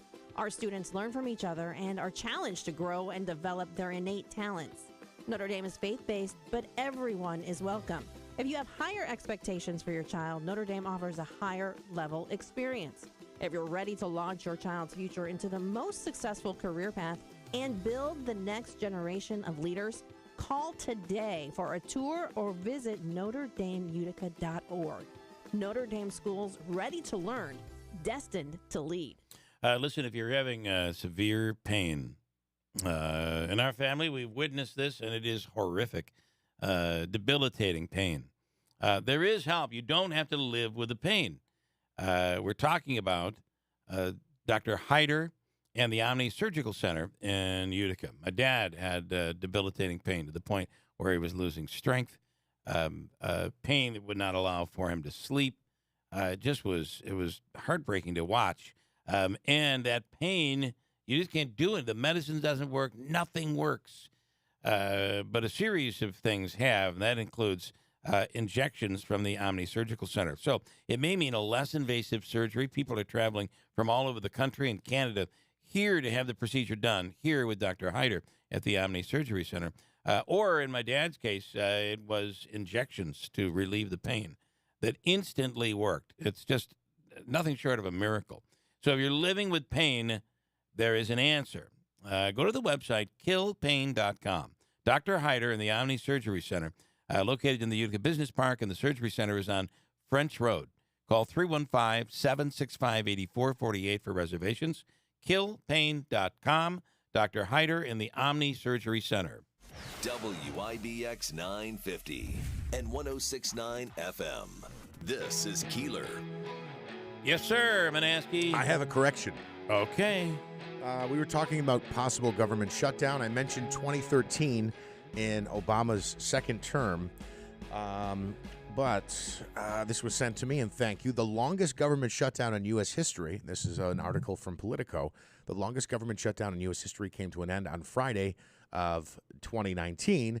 I thought there was one closer. It was 5 weeks, and it was about a fight between Donald Trump and Congress, and part of it involved funding for the border wall. And that also resulted in shutdown of, if you remember, parks and national parks and that sort of thing. We even saw that with some facilities here. I believe Fort Stanwix may be under the National Registry. And federal workers actually missed 2 full paychecks. Obviously, they were compensated afterward. They were paid, but because of the shutdown, they had to go 2 paychecks without receiving money. But that is different than what we're going through right now, than the debt ceiling issue. That was a budgetary battle. This is basically giving the government the funds it needs to pay to ultimately pay its bills. John is on in Remsen, ready to take a shot at our free money question of the day. Hello, John. Good morning.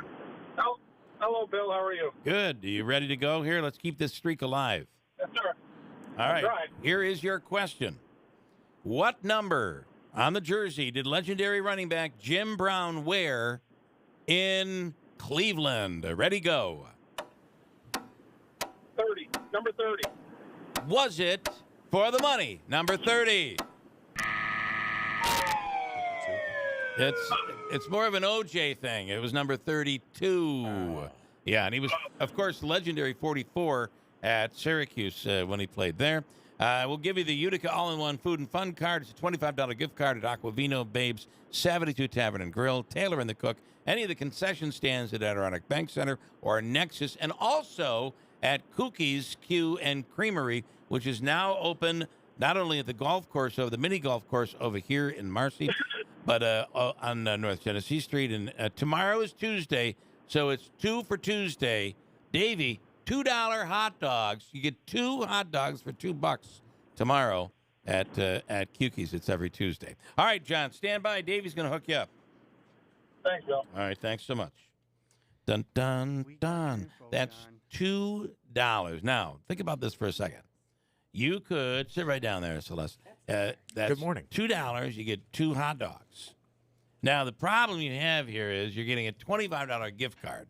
So basically, you take the gift card, and you could walk away with, you got to throw $1 in, you'd walk away with, I believe, 52 hot dogs. No. 2 for 2. So it'd be 25. You can't because it's only $25, right? You get so if you add $1, yeah, it'll be $26 total. The $25 gift card plus $1 will get you 52 hot dogs. No. Why? Why 52? It's not 2 for $1. It's 2 for $2. Oh, right. So it's $1 each, basically. Right. Very early in the morning for this level of math, isn't it? You're right. Yes. So what was I saying? So it's 25. So you didn't have to add anything. You get 50 hot dogs. You get 25. You could add $1 and get 13 hot dogs. Yeah. And that's still a lot of hot dogs. That's a lot of hot dogs. No, you'd add $1 and you'd get 26 or 25. Okay. Guys, come on, math. Well, she's only talking about $13 over here. Yeah, I know. She's going the other way. Yeah. Oh, it's $1 per hot dog. If you buy 2. If you buy it's 2. 2 for 2. So it's $1 each if you buy 2. Yeah. So with $26, you could buy 26 hot dogs. It's 2 hot dogs for $2, so they're basically $1 a piece. Right. Bingo. But So if you bought there one, so if it's 25, you'd get 12 and a half. There's a half in there. That's the problem. Yeah. That's why we had to add the $1. That's right? my point. Yeah. Because who wants to have a hot dog? But then I got all confused. Also, sales tax. I think there's a sales tax element there too. You know what? I got to tell you I something. love sales tax. We're almost as competent as the person trying to make change today at the convenience store. Luckily, many of them, I think Fast Track has it automatic. It just comes out of the cup. Person doesn't have to pull it out of the register anymore.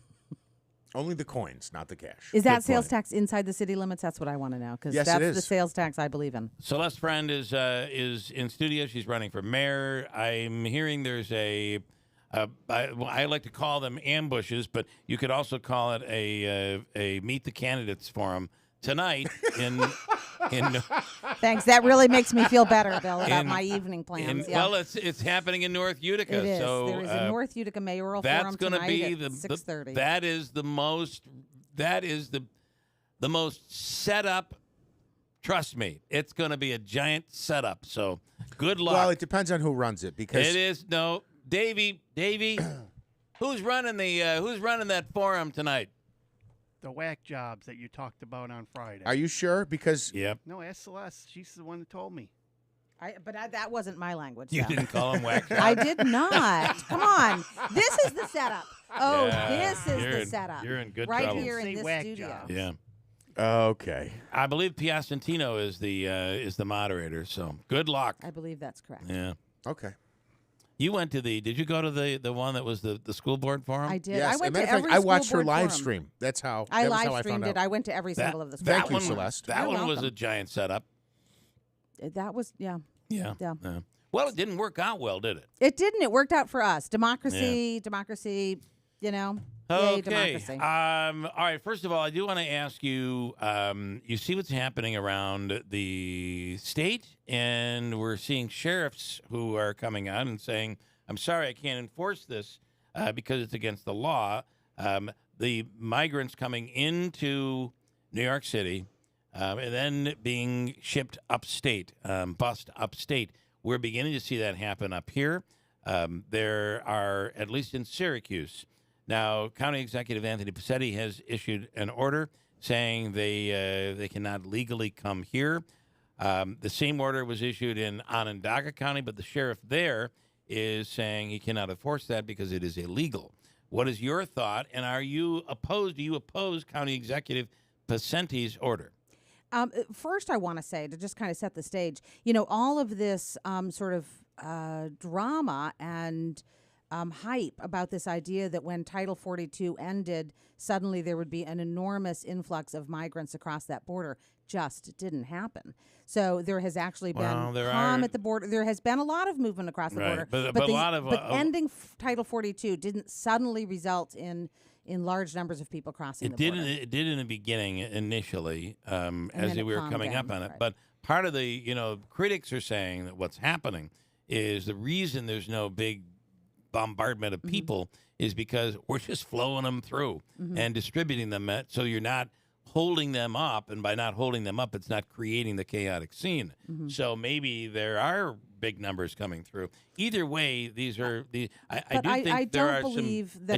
do think there's some bad actors who are promoting come to America, and that's posing a bit of a problem as well. Right. And of course, one of the things to remember is that a lot of these people at the border who are trying to come to the United States are often very vulnerable to, as you say, bad actors who are making a good buck on this, right? Let's remember what their motivation is. Yeah. A lot of people are being led astray about getting into the country, what it will involve, what they'll have when they get here, and people are charging them money to transport them across the border. And so there are people making a lot of money, very bad people, taking advantage of very vulnerable people. And when you talk about money, we're not putting these people, we're just not sending them somewhere without any money. We're going to have to be helping them get food and paying for things, paying certainly for places for them to But I believe in the case stay. of New York City has been saying that they will cover the costs of this. This is a call by Mayor Adams, who, feels the pressure of so many people in the city, and he is asking other places to he's asking other municipalities, other counties, et cetera, to take people in, and that he has the funding to help support them. So Syracuse is going to they're going to be paid to bring these people in? I don't want to be quoted on any of this, but I think I think that there is, in fact, yes, I think that is what I've heard, but I haven't confirmed that myself. But I do want to say, I don't believe that county executives or elected officials of any sort can go around prohibiting free movement of people in the United States. That's actually not the country we live in. You actually can't say you can't travel from here to there. You just can't. So I do not think that order is going to be considered legal. Neither do I. Most likely. And it's what the sheriff in Onondaga is saying. When is there a point though where you are in this country illegally, where they're not in here illegally because the federal government has moved them through. So whether they entered illegally or not, they've applied for asylum status. The federal government has moved them through, so they are no longer illegal. And I also just want to say that what I'm talking about is officially. Now, people can look at it differently. If you're on one side, we're convinced that all of these people are criminals. And no. Let me finish. If you're on one side, you do feel that way. If you're on the other side, you're thinking they're all wonderful people who are seeking asylum and they're poor souls. My guess is it's a combination, and even you, Celeste, would, I think, agree with this. It's probably a combination. It's always more complicated than that. But I do think that it's important to remember that there are people who live south of our border who are in very desperate straits because of gang violence in some of those countries, because of environmental changes in some of those countries that make it impossible for them to continue their traditional ways of farming life. These are people who are, nobody sort of happily, willingly walks, thousands of miles in order to get their children into a more safe country. People do that when they are desperate. And I do, whatever the political complications and practical complications of this, let's just keep in mind the fundamental moral importance of responding to people in need. If your neighbor next door was suffering some kind of terrible condition in their home and landed on your porch, desperate to be warm, desperate to be fed. Which neighbor? Which neighbor is it? I have to know the neighbor. I don't know where you live, Bill, so I can't really address that. I'm thinking. I'm wondering. I'd want to know the neighborhood neighbor. That's like. all. I just want to, before I get myself into an answer, I'd want to know which neighbor. That's all. Just saying. Listen. We are the country that accepts people. The problem that we have here is that it's accepted people in war-torn countries. But this is not a war-torn country per se, where these people are coming from places that probably are corrupt and battle-filled, impoverished, all of that. This is the place of opportunity. The problem is it's not being presented that way, and that's really not what's happening because they're coming from countries who are not necessarily at war, but they're drug cartels. Not necessarily all of the, but it is different for us to perceive it versus people from Afghanistan being brought here after their country, or the Bosnians who came here after their country was destroyed. Right. If your country is in civil war and one part of your country is killing everybody who is Muslim, it's very easy for us as Americans to say, okay, those people are vulnerable and in need of refuge. This becomes more complicated, and because it's so political, I don't mean to cut you off, but I'm going to, because I do have a break that I have to take. Can you stay? On the other side, you're gonna have to. We got to do more of this. You're staying. Okay. We'll talk more about this coming up with Celeste Friend. Hold tight. It's 8 o'clock. WIBX Utica, Roma. Can they work out a deal? I'm Dave Anthony, Fox News. President Biden will meet today with House Speaker Kevin McCarthy, who says they had a productive phone call while the president was flying back from Japan. McCarthy's fellow Republicans want him to hold firm, demanding spending cuts be attached to any deal to raise the debt limit before a looming default next month. Congresswoman Carol Miller tells Fox Business. We've got to stop this spending. And what's occurred over the last 2 years with $10 trillion in spending is just mind-boggling. Democrats urge the president not to give in to those Republican demands. Now, at the end of the G7 summit, Ukraine's president showed up as President Biden pledged the U.S. will train Ukrainian pilots on American-made fighter jets in the battle against Russia. Now, there is an update on the casualties of that war. U.S. officials tell Fox 42,000 Ukrainian civilians have been killed since Russia's invasion. That's more than double the number of deaths of Ukrainian soldiers at 20,000. They also estimate 50,000 Russian forces have been killed. The man accused of killing 4 University of Idaho students in a home near the campus last year is due back in court today. Brian Koberger's arraignment comes just days after a grand jury indicted him on 4 counts of murder and 1 count of burglary. The indictment prevents evidence from being seen and prevents witnesses from being cross-examined until the trial. That's Fox's Anita Vogel. Daniel Penny speaks out to the New York Post as he faces manslaughter charges in the death of Jordan Neely, a black homeless man on a New York City subway train. Penny says it had nothing to do with race. And if someone needed help in the future, he would step up again. I judge a person based on their character. I'm not a white supremacist. But Jordan Neely's family attorney responded to the Post reporting saying, quote, "This is an advertisement to soften the public's view of Daniel Penny, who choked Jordan Neely to death. We never called him a white supremacist. We called him a killer." Fox's Todd Pyro. America's listening to Fox News. A whole generation knows little to nothing about our nation's darkest day, 9/11. But now the Tunnel to Towers 9/11 Institute is righting this wrong by educating kids in kindergarten through 12th grade. Their nonfiction first-person accounts are told through videos and the Discovering Heroes book series. The Institute offers full curriculum units, a speakers bureau, a mobile exhibit that's an interactive museum with 9/11 artifacts, and Russell F. Siller Memorial Scholarships for kids of program recipients. Donate $11 a month to Tunnel to Towers at t2t.org. Hi, I'm Martha Stewart. Every year, more than 4 million pets enter shelters here in the United States. My friends at American Humane have been helping animals since 1877. The goal is to ensure that pets have a safe shelter, especially during natural disasters. Adopting a shelter pet allows shelters to help more animals awaiting care. Please consider adopting today and take some time to learn more about American Humane's other work at americanhumane.org. We have some Monday morning sunshine and now 55 degrees. WIBX News Time is 8:03. This news update is brought to you by Clinton Tractor, the leader in service, celebrating 70 years in business, 3 generations and counting. Visit them at clintontractor.net. Well, a central New York town says a bus with migrants on board may be arriving in their community from New York City in the coming days. Nick Paro telling the Post-Standard that the bus would be going to the Syracuse Airport Hotel in Onondaga County on South Bay Road. Paro says he was told about the bus by New York City's Director of State Legislative Affairs this weekend. Onondaga County Executive Ryan McMahon has issued an emergency order that aims to prevent migrant transfers and threatens to punish hotels or motels that house those individuals. A similar order is in place here in Oneida County.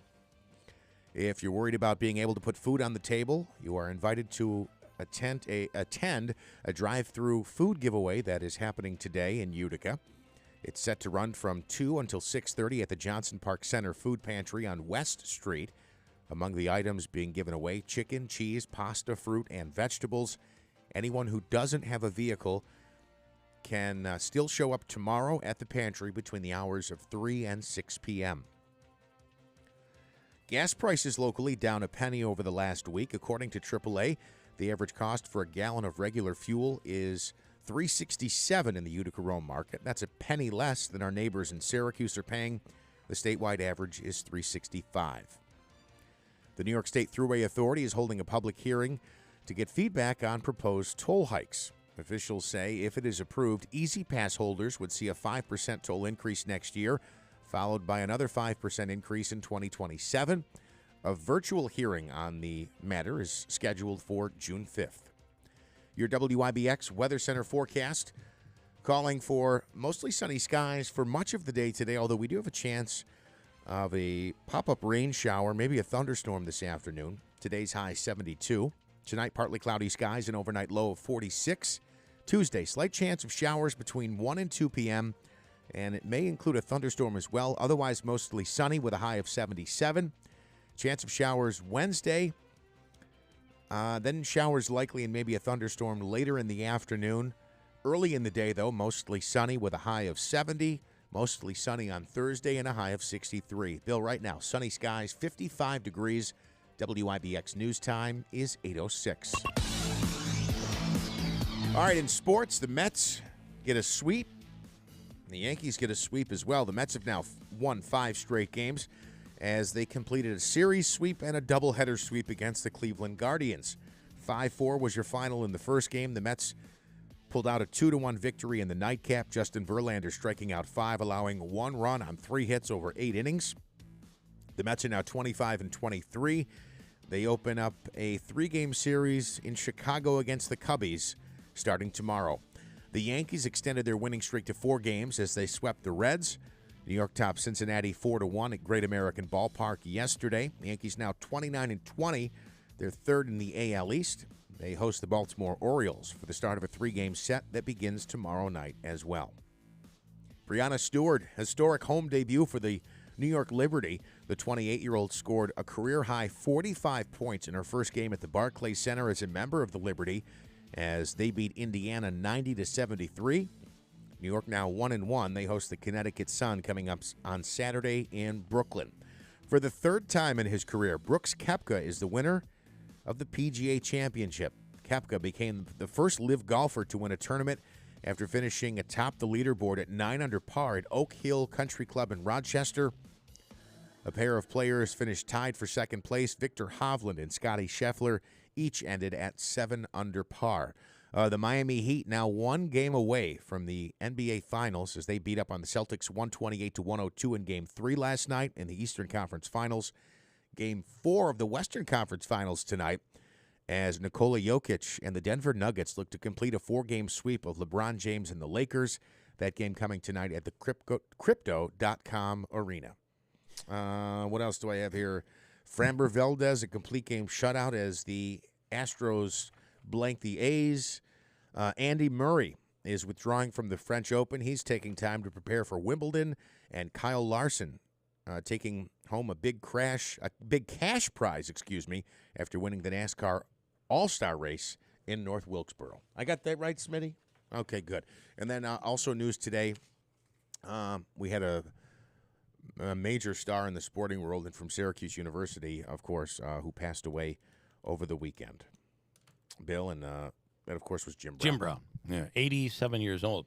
And Michael Block is the name of the guy that got the hole-in-one. And what is he, a golf pro from California, Davey? Yep. I believe so. Anyway, he ended up finishing in the top 15. So he'll be back next year at the PGA Championship. He wrote on a golf ball, why not?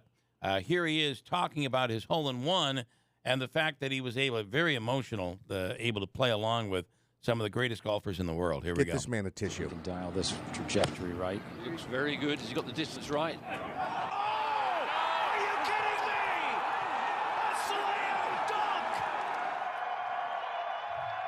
I appreciate you making me cry. I'm living a dream. I'm making sure that I enjoy this moment. I've learned that after my 46 years of life. It's not going to get better than this. There's no way. No chance in hell. And cheers to the 29,000 PGA Tour professionals, PGA professionals in the world. This is for you guys. Thank you. A little breaking up there. Very emotional. Somebody get that man a breath of fresh air. Let's see. I have a bunch of comments here. And boy, Celeste, you got them going here this morning on the migrants. At Syracuse, this is Tom. The Syracuse Airport Motel, hasn't that hotel been closed for a few years? I guess they reopened it for the migrants. Looks like they have. And he says he'll be driving by there this morning, and he'll let us know if he actually sees anything. Bill Howard says, ask Celeste if she feels that this is because of Biden's policies. Do you think what's going on at the border is because of Biden's policies? I think a lot of this got complicated by COVID, so that we placed we put a rule in place, Title 42, isn't that what it's called? That slowed down the movement across the border because of COVID. Makes a lot of sense. That's exactly what you should do during COVID. And then they had to make a decision to end Title 42. I think it was Biden, but also Congress was involved in that, ending Title 42. And then so the whole sort of rhythm of people crossing the border, which happens all the time, always has, got sort of really changed. So the rhythm of that got changed. People should be coming in legally. Absolutely. Yeah. They always have. Everybody, all of us in this room came in. My people came in legally.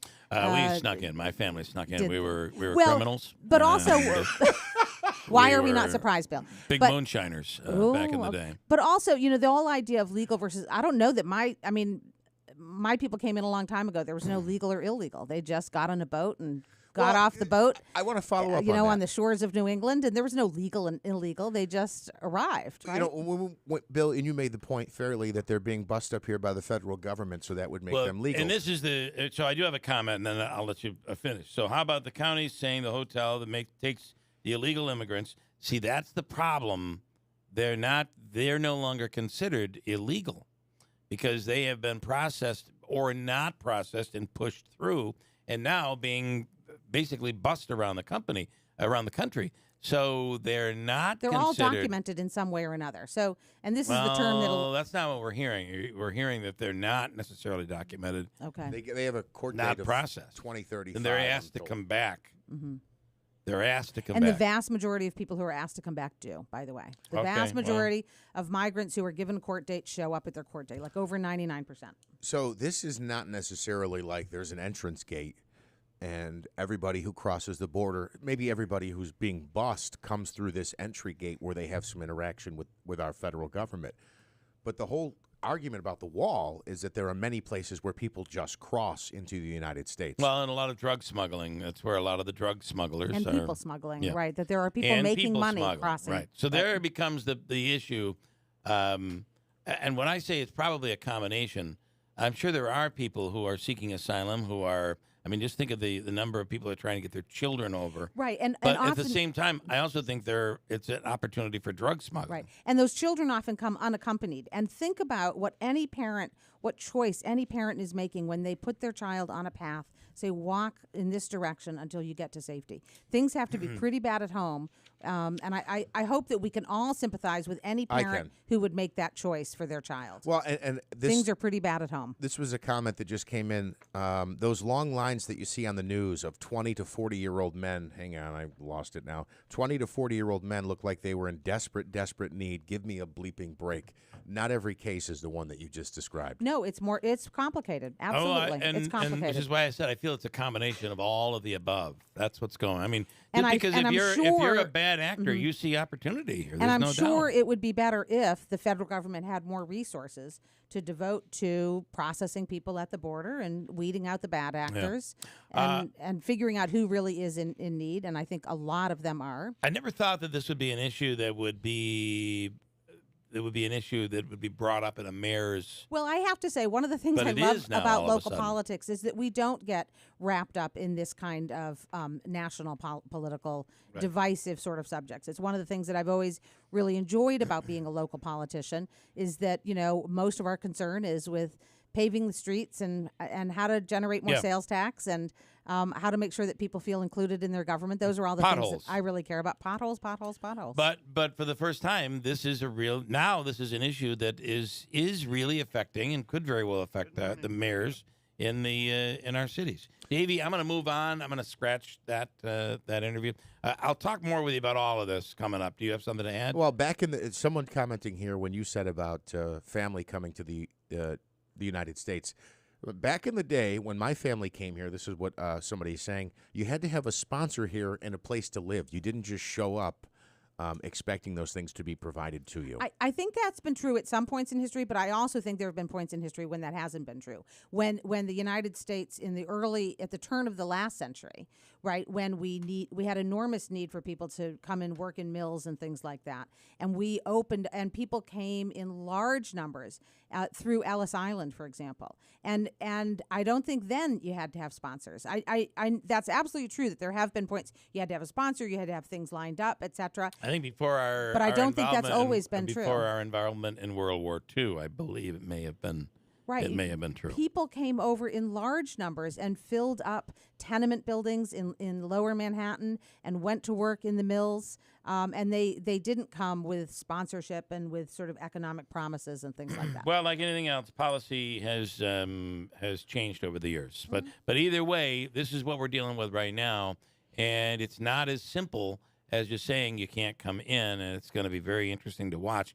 Well, I think the key to this whole thing, at least this story, is watching what happens in Syracuse, where now you have a sheriff saying, I can't do it because it's against the law. What you're asking me to do is I can't enforce it. That sheriff is saying that they can't enforce the county executive's directive. Yep. So it'll be interesting to see the back and forth there, I feel. And I was talking about how we had a roll going with giving away Hopeika's money.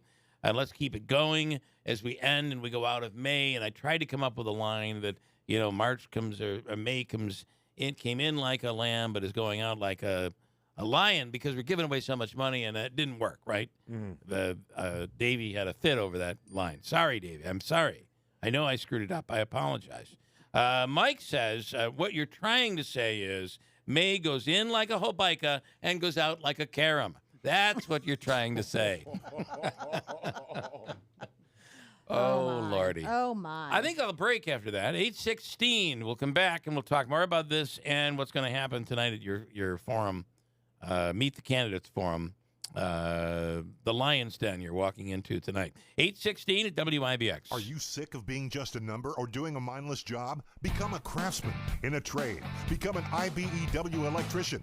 The IBEW and the Electrician Training Alliance will give you all the tools necessary at their state-of-the-art training facility. Earn as you learn. Paid training while you get your certification. What are you waiting for? Become an IBEW Local 43 electrician. Call or go online today to learn more. Find your career at IBEW and let the Electrician Training Alliance light up your future. Memorial Day savings are here, and that means time to upgrade for summer. Adirondack Home Furniture is overstocked in every department, so come take advantage of their amazing deals on sofas, dining sets, bedrooms, outdoor poly furniture, and more. Right now, take advantage of their lowest prices of the year on select items, or 4 years, 0% interest financing. Adirondack Home Furniture has a large line of quality USA-made furniture from top manufacturers. Something for every room, any size, inside and out. From modern to farmhouse, rustic to transitional, with free local delivery and a professional, knowledgeable staff, you'll have your dream home in no time. Plus, salespeople are non-commissioned, so you'll enjoy a relaxing, no-pressure experience. Celebrate Memorial Day and save big at Adirondack Home Furniture for living rooms, dining rooms, bedrooms, home office, and patio at their lowest prices of the year. Adirondack Home Furniture, Riverside Center in North Utica, or at AdirondackHomeFurniture.com. I always wanted to learn Spanish, but I never thought I'd have the time. Then I discovered Babbel. Babbel's lessons are fun. They only take like 10 or 15 minutes, and in 3 weeks, presto, you're starting to speak another language. Like magic. I love that Babbel's lessons aren't just robots talking. They're voiced by native speakers, so you get the pronunciation just right. And they're designed by real language teachers, so you learn how to have real-world conversations, things you'll actually use. It's incredible. After using Babbel, I'm ready to start having real conversations in French. There's all kinds of ways to learn. Use Babbel's podcasts or games or videos. You can even join live classes with a language teacher. If you want to learn a language, there's no faster, easier, better way than Babbel. Babbel. Babbel. Babbel. Évidemment. Go to Babbel.com to try for free. That's BABBEL.com. Babbel.com. WIBX 950 and 106.9 FM. This is Keeler. All right, let me take care of a few things before we get Celeste. You get a lot of comments here, Celeste. Celeste Friend is running for mayor of Utica. She's in studio. Memorial Day, the kickoff the summer, is a week from today. Backyard barbecues and all of that. But, remember what the holiday's all about. It's about honoring those and memorializing those who we have lost, who have served their country.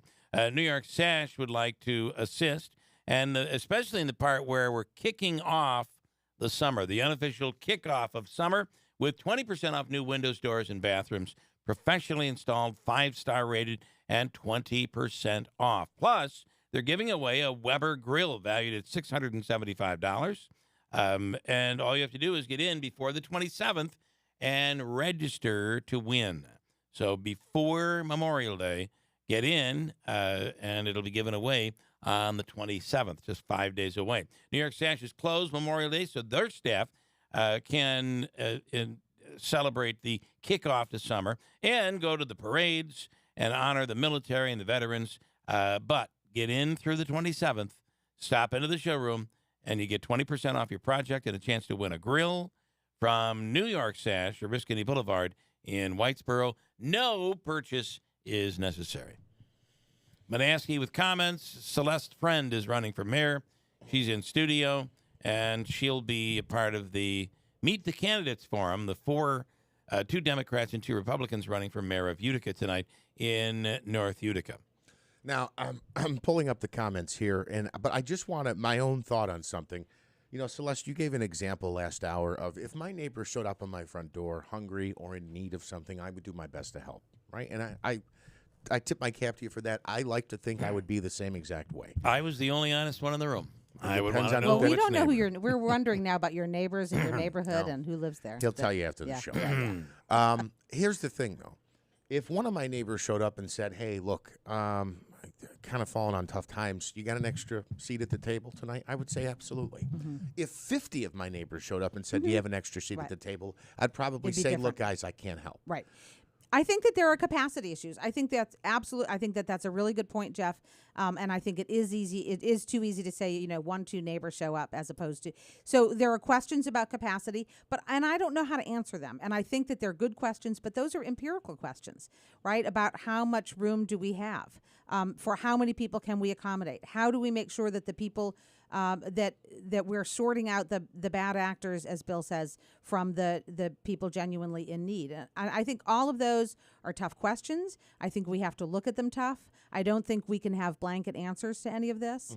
I think we're going to need to devote some federal resources, and of course that's well beyond my sort of bailiwick of here in Utica, New York. Some federal resources to figuring that out. Right? It would be good if we had more federal resources at the border helping to process people to figure out who's in genuine need, as opposed to who might be the bad people, the few. And I do think it's a very small minority, but nonetheless, those bad actors trying to sneak through. But that would take federal resources. I don't know how much federal resources the Department of Homeland Security has right now. This is part of what the county executive has been talking about, is that this is being mandated on us, but there is no money backing it up. And although you've said New York City is, I have heard. I don't want to be held accountable to that. If I'm wrong, I'm wrong. I don't have my receipts on that. But I do believe that Mayor Adams from New York City is offering to help. Pay for this. Further, Mayor Adams had said, I believe in the past year they've received some 53,000. Migrants, is that the number that we discussed earlier? I don't know the number. I don't. I wonder know the what number percentage 53,000 is out of. I believe New York City has 9 million people. Well, but keep in mind though, 53,000. You're not far off from the entire population of the city of Utica. Right, but we're not talking about Utica receiving 53. We absolutely couldn't accommodate that. Right, we certainly couldn't accommodate 53,000 people. We have 66,000 people. So, but. You're talking, it sounds to me like what you're saying right now is New York City has received 53,000 people. That's, relatively speaking, for New York City, not a lot of, it's got to be so the less than number 0.1%. How many hotels is there? It's not like these migrants come here and buy homes, right? Right. How many hotels? Not at first. Eventually they do. Absolutely. Right? And again, Utica is a shining example of that. 100%. Of what immigrants have done for Utica. I do not disagree. But I think we can all agree, though, this is a problem with all of these people coming at once, coming over the border without being vetted. There are capacity issues. And let's be honest, through parts of our history, although our history, there are things that we aren't proud of in our history, but through history, there have been times when we have not been that welcoming to people. For instance, during World War II, with the Japanese. Well, and that wasn't even about being welcoming to people. That just to make sure that we understand our own history here. That was taking American citizens of Japanese descent and putting them into concentration camps.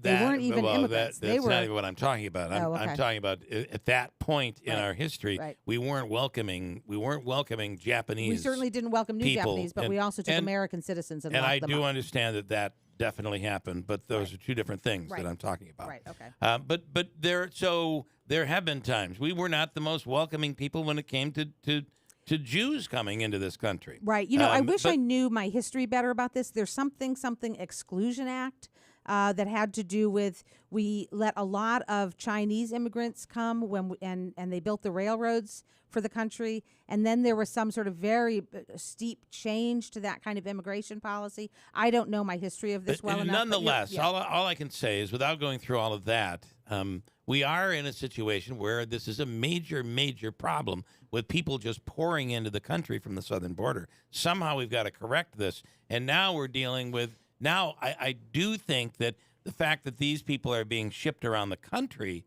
if more people are going to pay attention, and maybe then Republicans and Democrats will get together and actually once and for all create some sort of security at the border. That would be, if we could all do it together, that would be pretty big. And I don't know that, and I do not know that a wall necessarily was even possible to stop the flooding in. But it's going to take people there securing that border. And this is a major, major problem. I don't know how we're going to correct it. And you look to Europe where the borders are crossed all the time, right?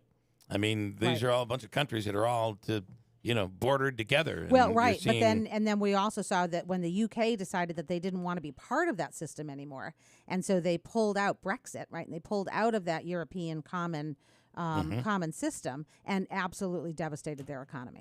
But that's a very different situation. I do think Europe and the EU is very different from what we have. Here's Jack with a question for you, Celeste. Hi, Jack. You're on with mayoral candidate Celeste Friend. Good morning. Hi, Bill. Hi, Celeste. Good morning. Question is to me, and this has boggled me and a lot of my friends. We're doing all this for all these migrants. Where do we find time to take care of the people that live here and put all this money into people that live here and need help? Well, that's a classic argument. How do you answer that? Well, I mean, I like to think that we can. First of all, we have to remember, especially in a city like Utica, 20% of us, that's a really large percentage, are foreign-born. So I'm not sure that there's a sort of us versus them in that sense. We are immigrants. 20% of us are immigrants. So I'm talking about the ones that are coming in here right now that are coming over, crossing over illegal and everything, and we're figuring out ways to deal with them and how to take care of them. Yeah, we have people and living on room the them streets, and everything. is what you're saying. But we can't take care of our own people that are here now that live here, work here. If I could offer this solution, my wife has a clutter issue. So she has a rule. If I bring something new into the house, I have to get rid of something. So here's how we do this. For every immigrant that comes in, we find one of these people that moved out of the workforce and ship them down to South America. And then that person will replace the worker, because my guess is these are people who are going to want to work. Unlike, I don't know, is it half America, a quarter of America that's just decided all of a sudden we're not working anymore? We can't fill jobs. It's unbelievable in this country right now. You see help wanted signs everywhere. Yeah. And I'm sure you're right that many of these people coming across the border would be thrilled to have one of our jobs. And Jack, I think you have a fair, listen, it's a fair question. I do think that's a fair question. A lot of people are wondering, we have a lot of people in this country that aren't taken care of. What are we going to do for them before we start worrying about taking care of the people around the world? Okay? Right. Yeah. And I think that's a classic argument. That is some of what you hear in European countries. This is not just an American thing. Right. You hear it all over. Liberal Lou on the line right now. Hello, Lou. Good morning. Hey, good morning. So first on Adams, he's guaranteed to pay all hotel costs and all food costs and expenses for everybody he ships, supposedly. For how long? For how long, Lou? The big issue, the big for how long, Lou? is what's going on. Lou, can you answer my question? Lou, can I ask you? Most people are very confused. So all of these people who he's shipping and who are coming across are coming across legally. They're asking for asylum. So this is the law of the land. In fact, it's the law of the world, that if somebody comes to your nation and says that they are politically under threat in their country, they want asylum to get away from their country, we have the legal responsibility to hear their claim. So the problem arises in the fact that we have hordes of people coming up requesting this, and they're not going to get it. Traditionally, it's like 4% of people who request this political asylum get asylum. So we're not doing this out of the kindness of our hearts to help poor people. We're doing it because the law says if they show up and request political asylum, the case has to be adjudicated. The issue is we do not have enough judges to adjudicate these massive amounts of people. Right, they're coming in huge droves of people. Right. To appoint judges, but it ain't happening. So we have to let these people in and give them their day in court. And this is what's going on. And these people are all legal. They are all documented. They have papers saying they have requested asylum. And I don't know that, Lou. The people that I'm saying that Adams is shipping. I don't know that, Lou, just for a second. I don't know that they all are right now. They're back across the border. They're shipped out. I mean, so this is what's going on. It's not out of the kindness of our heart this is happening. It's the law that every president is required to I understand. To enforce. I understand. My point, though, Lou, is I don't know that all of them are being processed. Many are, because there are so many, we don't have the people to process everyone. they're being told, and I don't believe they're being documented. You're saying they're not even processing them because there's so many. Correct. That's now, this is a problem. There's no doubt about it. We have to be able to figure out, because, 9/11 is a great example. We became very tight and secure after 9/11 for fear that more people would be able to sneak into the country and get airplanes or whatever way to hurt the nation. I just feel that I don't know how we solve this problem, to be honest. Manansky has raised his hand. I've raised my hand. Lou, can you hear me? Yes. Okay. How long will Mayor Adams cover the cost of hotel stays and for every meal for thousands and thousands of migrants? How long do you think he'll do that for? 10 years? 5 years? Well, hopefully he's not going to have to send thousands and thousands, because this was all planned and they were expecting a big surge, which hasn't happened. So let's hope that doesn't even happen. But he guaranteed this money for 4 months.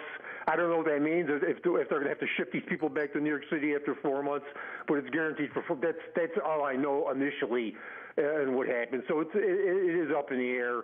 But hopefully this doesn't happen. And, I mean, it's a confusing situation. Here's an insane fact that I heard last week. Venezuela, whose leadership has devastated the economy of that nation. People are starving. They're fleeing in hordes. 1/4 of that population has fled the country. That's 7 million of 28 million people have left, and they found homes in other areas in South America and Central America, and a lot of them, many of them, are trying to have been let in the United States. But Bill, I got to go back. Are you sure? I think maybe they're not documenting them the way they normally did, but I think there is some type of documentation where they're given a document saying you're requesting political asylum. I don't know the answer, to be honest, but I think that's what's happening. In this maybe they're not going through the heavy, more routine interrogations that they used to go through.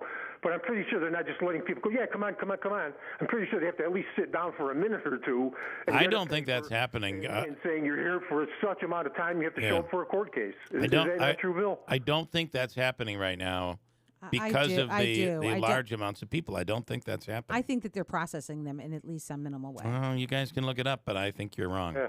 Also, I did see a report that yeah, but the people think that they're just letting hordes of people come in because people are saying report. No, no matter how poor you are, no matter how devastating your life is in South America, you're not going to get legal entry into this country, because they're going to look at your case and say, no, there's no political threat to you, back you go. That's what's going to happen, but it's going to take months and months and months, and they've got to get... And what do you do once all these people are in the country?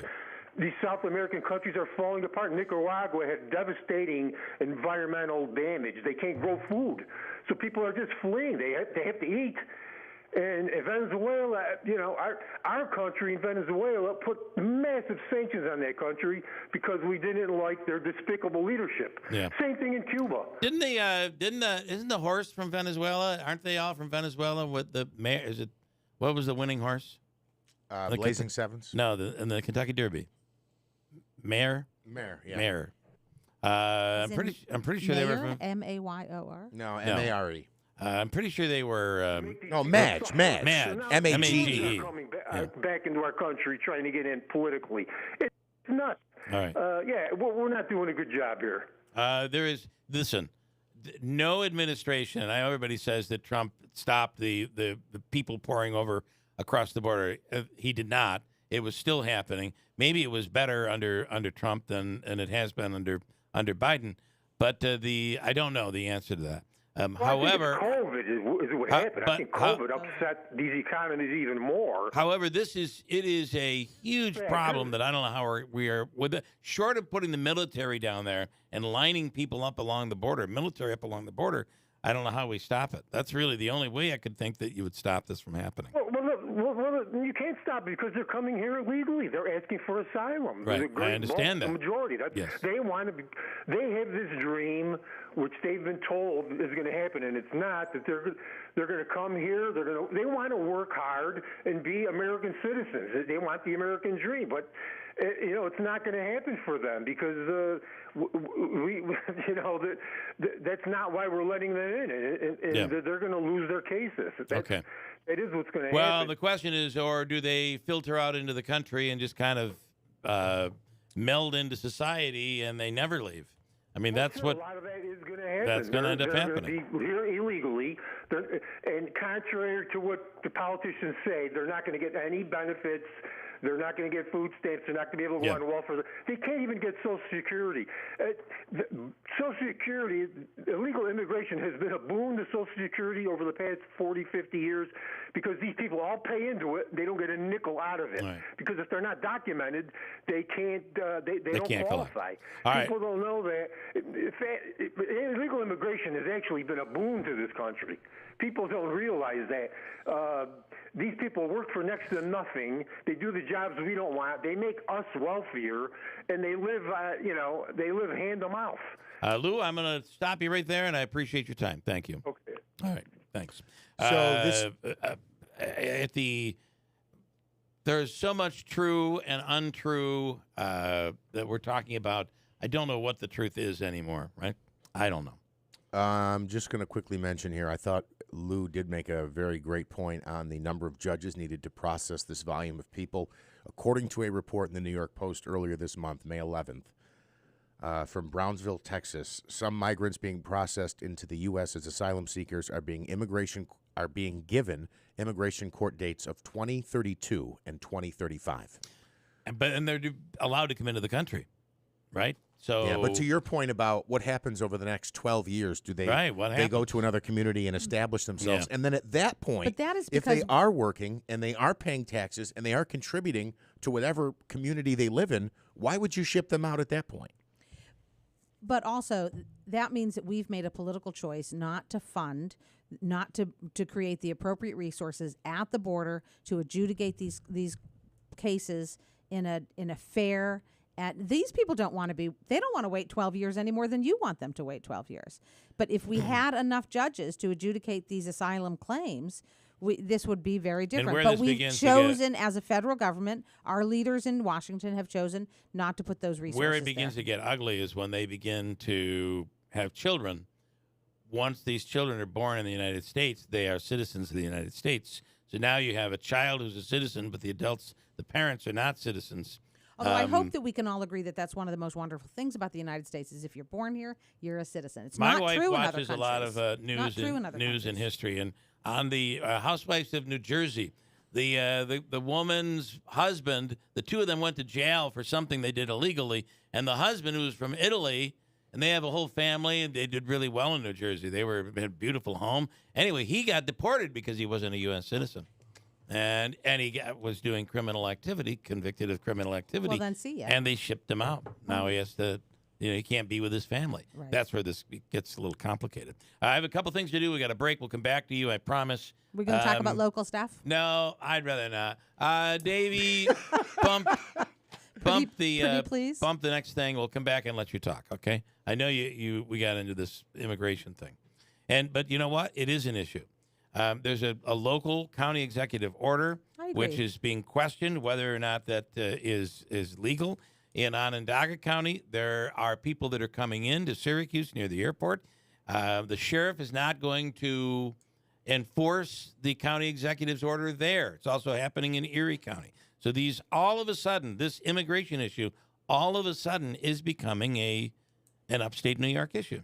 Right? All of a sudden. And people are worried about it and thinking about it and talking about it. And I think that alone makes it a relevant topic. We should talk about it. If they need help getting people up here, I'm going to tell you, my CX-9, I could fit at least 13 people in that vehicle. It's very spacious. It has a lot of room, the CX-9. You drive a limo on a daily basis? It has a third row seat. It might as well be one. It's a beautiful vehicle. Thank you, Ricky Z. And right now, the Steve Pawnee Mazda Move to Mazda sales event is back, and you, too, could be driving a brand-new Mazda. 2.9% APR financing up to 36 months on new 2023 CX-30s, CX-5s, and CX-50s.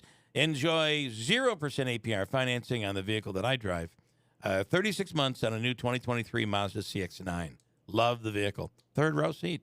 Nice. Just think of the transportation you could do.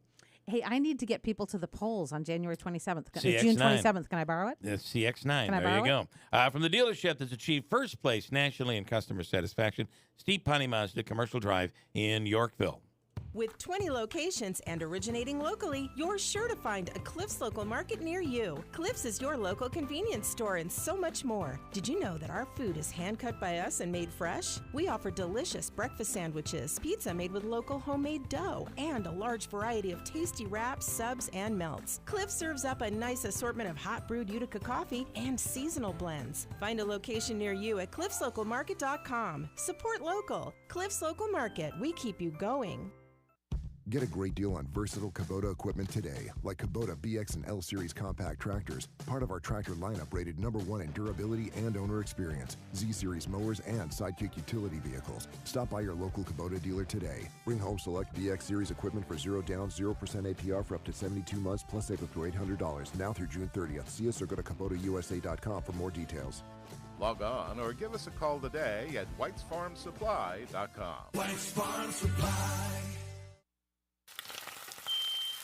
I can't take this kitchen any longer. Carl, we need to start looking for a new house. Honey, you know the housing market is tight. It's going to be next to impossible to find something that we like. I know, but this kitchen has to go. Hey, what about a home equity loan from Adirondack Bank? We can turn the equity from our home into cash to renovate, just the way you want. Renovate? Adirondack Bank has competitive rates, and they've been a trusted community bank for decades. A new kitchen. Wouldn't that be awesome? Yeah. Then, of course, we would need new furniture, and we could repair the deck, even add a pool, and take that trip to Italy that we've always talked about. Whoa, slow down, honey. Let's go talk to the experts at Adirondack Bank about that home equity loan. Then we can decide where to start. I've always wanted to add on a craft room, and our bathroom needs a facelift. Don't move. Improve. Stop into your local Adirondack Bank branch for more information on a home equity loan or visit AdirondackBank.com. Bank local with Adirondack Bank, your hometown community bank. Equal housing lender, member FDIC. Paid for by government.com. By texting 64,000, you agree to receive special offers from government. Message and data rates may apply. No purchase required. The 1920 to 1938 Buffalo nickel, a true American classic and one of the most iconic coins in history. It's been more than 80 years since the last Buffalo nickel coin was struck. But now, for a limited time only, full 1-pound bags of original U.S. government-struck Buffalo nickels are being released to the public. That's right, you can own a full pound of 1920 to 1938 classic American Buffalo nickel coins, all in collector grade, with fully visible dates and mint marks guaranteed. Text COINS to 64,000 now to secure a full pound of collector's grade U.S. Buffalo nickels struck during the Roaring '20s and the Great Depression. Plus, receive free shipping with every order. Text COINS to 64,000 now to secure your full pound bag of Buffalo nickels before they're gone. COINS to 64,000. That's COINS to 64,000. The Falcon Clinic in Washington Mills is accepting new patients right now if you need a new family doctor. Dr. Shemaleski, Dr. Zielinski, Dr. Kosminski, all these physicians under one roof taking care of people. It's the area's premier osteopathic medical clinic. Dr. Shemaleski will be on the air later this week talking about how to deal with ADHD. It's an issue, and right now, difficult for a lot of people to get the medicine that they've been prescribed, and we'll get into that whole issue coming up later on in the week. If you've been tested or have you been tested for hepatitis C, it is 100% curable and prevalent in baby boomers. See Dr. Shemaleski. He's Hep C certified. 315-507-4751. Visit them online at falconclinic.com. The Falcon Clinic in Washington Mills. WIBX 950 and 106.9 FM. This is Keeler. And one more. Can I do one more? River Hills Properties, the fastest growing real estate company in central New York. Nobody sells homes like River Hills. And I'm telling you that this market, while we're looking at a housing market around the country, which is basically stalled, it is not the case here, and there is a high demand for homes. The housing stock is low. In Utica, in South Utica, where I am, houses sell really quickly. They sell very, very quickly. And to be able to have a real estate agent that will come in and assist you and do it with stress-free, I don't want to say stress-free, but they'll lower the stress level at River Hills. It's all of what they do for you, all the extra things. No one's ever going through your house without your listing agent there keeping an eye on the property. River Hills Properties in Barneville, Little Falls, and Utica, but serving all of upstate New York. Nobody sells homes, Celeste, like River Hills Properties. Do you know they have an office in Utica?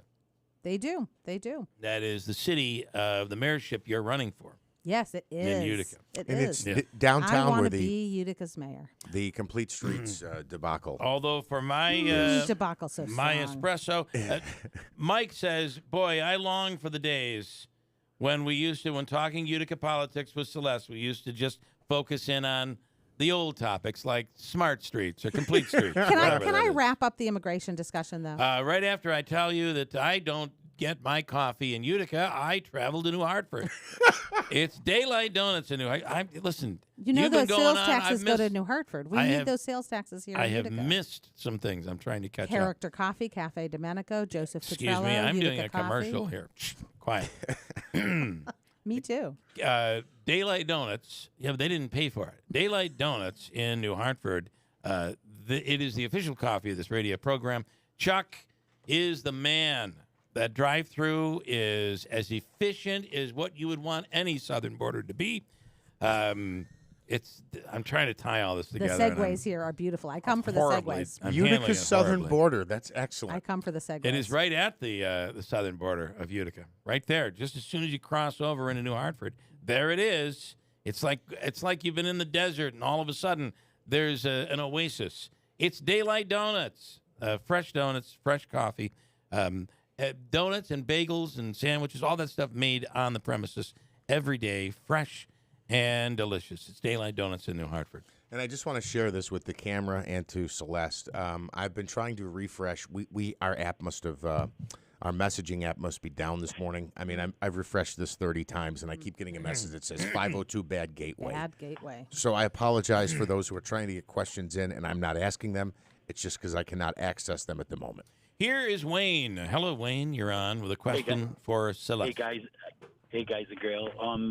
She sounds like Mini Joe Load with all them plugs. Yeah, you're doing a lot of plugs there. A Mini Joe Load. Yeah. Oh, is that a good thing or a bad thing, Wayne? That's a good thing. What do you mean? All right. What do you have for her? Do you have a question? I want to know if they're what the problem. I know she's not mayor yet, but will you fix the problem? And what is the problem with the mowing of the lawns? We've had probably 15 days of where you can mow the lawns nice around here, right? And they're done. When they're done like crap. And when they're a lot of them are not being done, and I wanted to know: are you going to blame that on COVID, or can you give me a better excuse? So I want to know. All right, a better excuse. I've got a challenge. Thanks, Wayne. So I want to, but first I need to clarify. Do you mean the ones that the city is responsible for mowing? Jeff's losing it over there. Some they will say the state is responsible. The city or the state, or do you mean private property owners? I'm talking about anywhere you go from, say, St. Luke's all the way straight down the Parkway, all the way over to East Utica where Buckley is. If it's done like crap, and if it's not done at all, it's like Little House on the Prairie theme high. But you don't mean? Do you mean private homes, or do you mean the city's work? We're talking the city's work. Oh, okay. I just wanted to know that. Okay. Most of them do their lawns. Right. You know when the grass is taller than half pint. Know what? Here's a plug I'm going to put in. Anybody who's looking for a really good job with the city, good benefits, good pay, union work, should apply for a job at the DPW. We are understaffed. We would because of COVID. No, I don't even think it's because of COVID. I mean, I think COVID certainly put a lot of stress on the labor market, but we're understaffed anyway. I think that we were understaffed before COVID. I think it's worse now, so maybe COVID has contributed. But we need good workers to come and work for the DPW. And a lot of that is really good work. You get to be outside, and you get to do work that's important for the city that we value. Right. You can be part of being proud of your own city by doing the work that makes us proud. So that's the fact of the matter. Our DPW is very understaffed, and over time, as we can afford it, we need to actually add positions. But in the first instance, what we need to do is fill the positions that we already have in the budget. Okay, Wayne. Sharpen your blades. Thank you, guys. Okay. Thanks, man. Thanks, Wayne. I'll Thank take you. that. I'll take that to the commissioner. When they of wait DPW. so long to mow, it does the look, grass gets high and it looks like garbage. And then what you cut is kind of yellow down there. Correct. Because it's been so far away from the sun. Yeah. Yep. I've seen that too. And let's see. Okay, what other issues are big issues do you feel will be discussed tonight at this this forum, this Meet the Candidates forum? I don't know. We'll see what they bring up. I'm ready to talk about anything that they want to talk about. What's really important to me is that even when people don't agree with me and I don't agree with them, that I'm always nonetheless going to be willing to listen to them. I want to know what people think. I want to know what their concerns are. I want to talk to them. I'm going to be the most communicative mayor that Utica has seen in a long, long time. And I have a good, strong track record of that. How's your ground game, Celeste Friend? Awesome. Because some say that did you back Tobica during the school board race? You know what I did? I would say that I would absolutely say that I wanted. And Cooper. Yeah, I did. I thought there was a third candidate who I also thought was good. She was. She came kind of late to the party. Yeah. And so didn't have a very strong, sort of. She was a minority. She's a Burmese woman, yeah, Rossi Mar. And I liked her a lot. I liked the idea of her on the board. She, as I say, she came kind of late to the party. She didn't have a strong kind of the campaign I run, which is a strong grassroots campaign. At least if she did, I didn't. I don't know it. So I thought all three of them were good. I think Joe. What I liked about Joe and do like about Joe is that he has done a lot of the heavy lifting over the last year of correcting problems that have been going on in our school district for over a decade. And he did a lot of that hard work. He's borne the brunt of a lot of that, and I respect and appreciate him for that. Jason Cooper has been active school. There's sort of a group of us who go to school board meetings and he's been to every meeting. He's been to every meeting for like 3 years or something, and By very the way, active in his own PTA. A message from Bruce. Stop the heavy lifting. I don't know. know what that. What does he mean? Right. Yeah. What does he mean? Yeah. Stop with the heavy lifting. Okay. But your opponent has not done much. We've been able to get him on once. Okay. Right, but he's not responding. Right. We're keeping our. No, he's responded. And in fact, the last time I reached out to him, and if he's listening this morning, I want to say good morning, and you're welcome to come on. Let me know what works for your schedule. But I reached out and I said, this was on a Sunday, I think 2 weeks ago. I said, hey, any interest in coming on the Keeler show tomorrow to discuss and whatever? I don't know if it was Complete Streets or something else. And the reply I got was zero interest at this time. So I don't know if he's upset with the program. We said something that offended him, or if he just doesn't have time. No, we've not. I thought we had a good interview with him when he was on, but zero interest. He's doing zero campaigning. To be honest, he's not doing a lot of campaigning. I don't know. You are, and I'm wondering about that. The primary, the ground game can be very, very important. Almost always in a primary. Well, here's the thing. Will your voters be out there? I hope so. We're going to work to make sure that they are. Here's the thing that's really important to me for people to understand, that I want the way in which I run a campaign to reflect the way in which I intend to govern. Out there, talking to people, getting lots of input, meeting people where they are, in their neighborhoods, on their front porches. That's the kind of politics I believe in. It's the way in which I will govern, and so it's the way in which we campaign. What my opponent or any other candidate is or isn't doing, I don't pay much attention to. I'm pretty busy paying attention to our own campaign. Okay, but for you, the key issues are not necessarily immigration, what we're dealing with this craziness, but it's potholes. It's plowing the streets. It's potholes and making sure that our parks and making sure that children have healthy activities after school so that they don't get into trouble. And most fundamentally, I think it's communicating with the city. So I've had a newsletter that I've been sending out for over 3 years. It goes currently to 1,500 people. It's a newsletter that keeps people up to date with what's going on the council, how I'm voting, why I'm voting that way, and also just sort of tells them all sorts of other things. There have been 37 of those, but I also send out an occasional newsletter. It doesn't have a regular schedule, called How Utica Works. All that has been really well received by people. I also come on the radio and I hold town hall meetings and I talk to people on their porches and I pick up my phone when it rings. Okay. I think that I can really lay claim to being the most communicative candidate there is. Nobody has the track record that I have of talking to people and listening to people and hearing their concerns. I can't wait to carry that into the mayor's office and to create a whole new culture of being able to talk to your mayor. I want to have big town hall meetings on the big subjects that we care about, like streets, right? And all of that good stuff. And I want to explain to people how we choose, and I want to come up with good, fair, objective, transparent ways in which we choose which streets to pave. One might think that street paving is probably a lot more important than lining the streets with this new complete street concept. That maybe we should be paving the streets before putting money into repainting them over and over again. Well, complete streets are really about safety. So I'm going to disagree with you there. So if was there an issue of safety there on that stretch? Absolutely. So you were driving, you had 4 lanes of traffic, which is more than you needed for the number of cars that travel that route, and the lanes were 9 feet wide. 9 feet wide. Okay. That means that I actually talked to a gentleman who lives in New Hartford but travels that entire length of Genesee twice a day because he owns a business on Broad Street. Hi, Jamie, if you're listening. And he told me that once he got his, he drives a big pickup truck, and he lost a side view mirror because another car going in the opposite direction clipped it. I mean, that's the kind of situation we were in. Not to mention, and that's just the safety for drivers, not to mention safety for walkers, safety for people getting out of their cars when you park.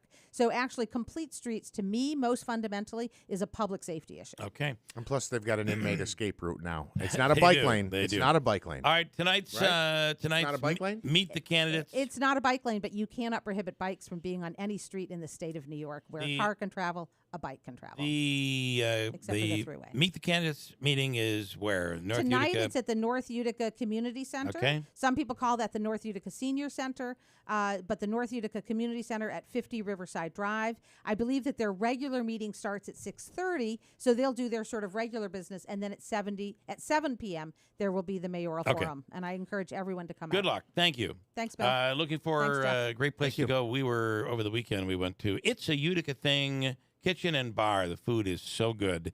Atmosphere is wonderful. They have live music on the weekends.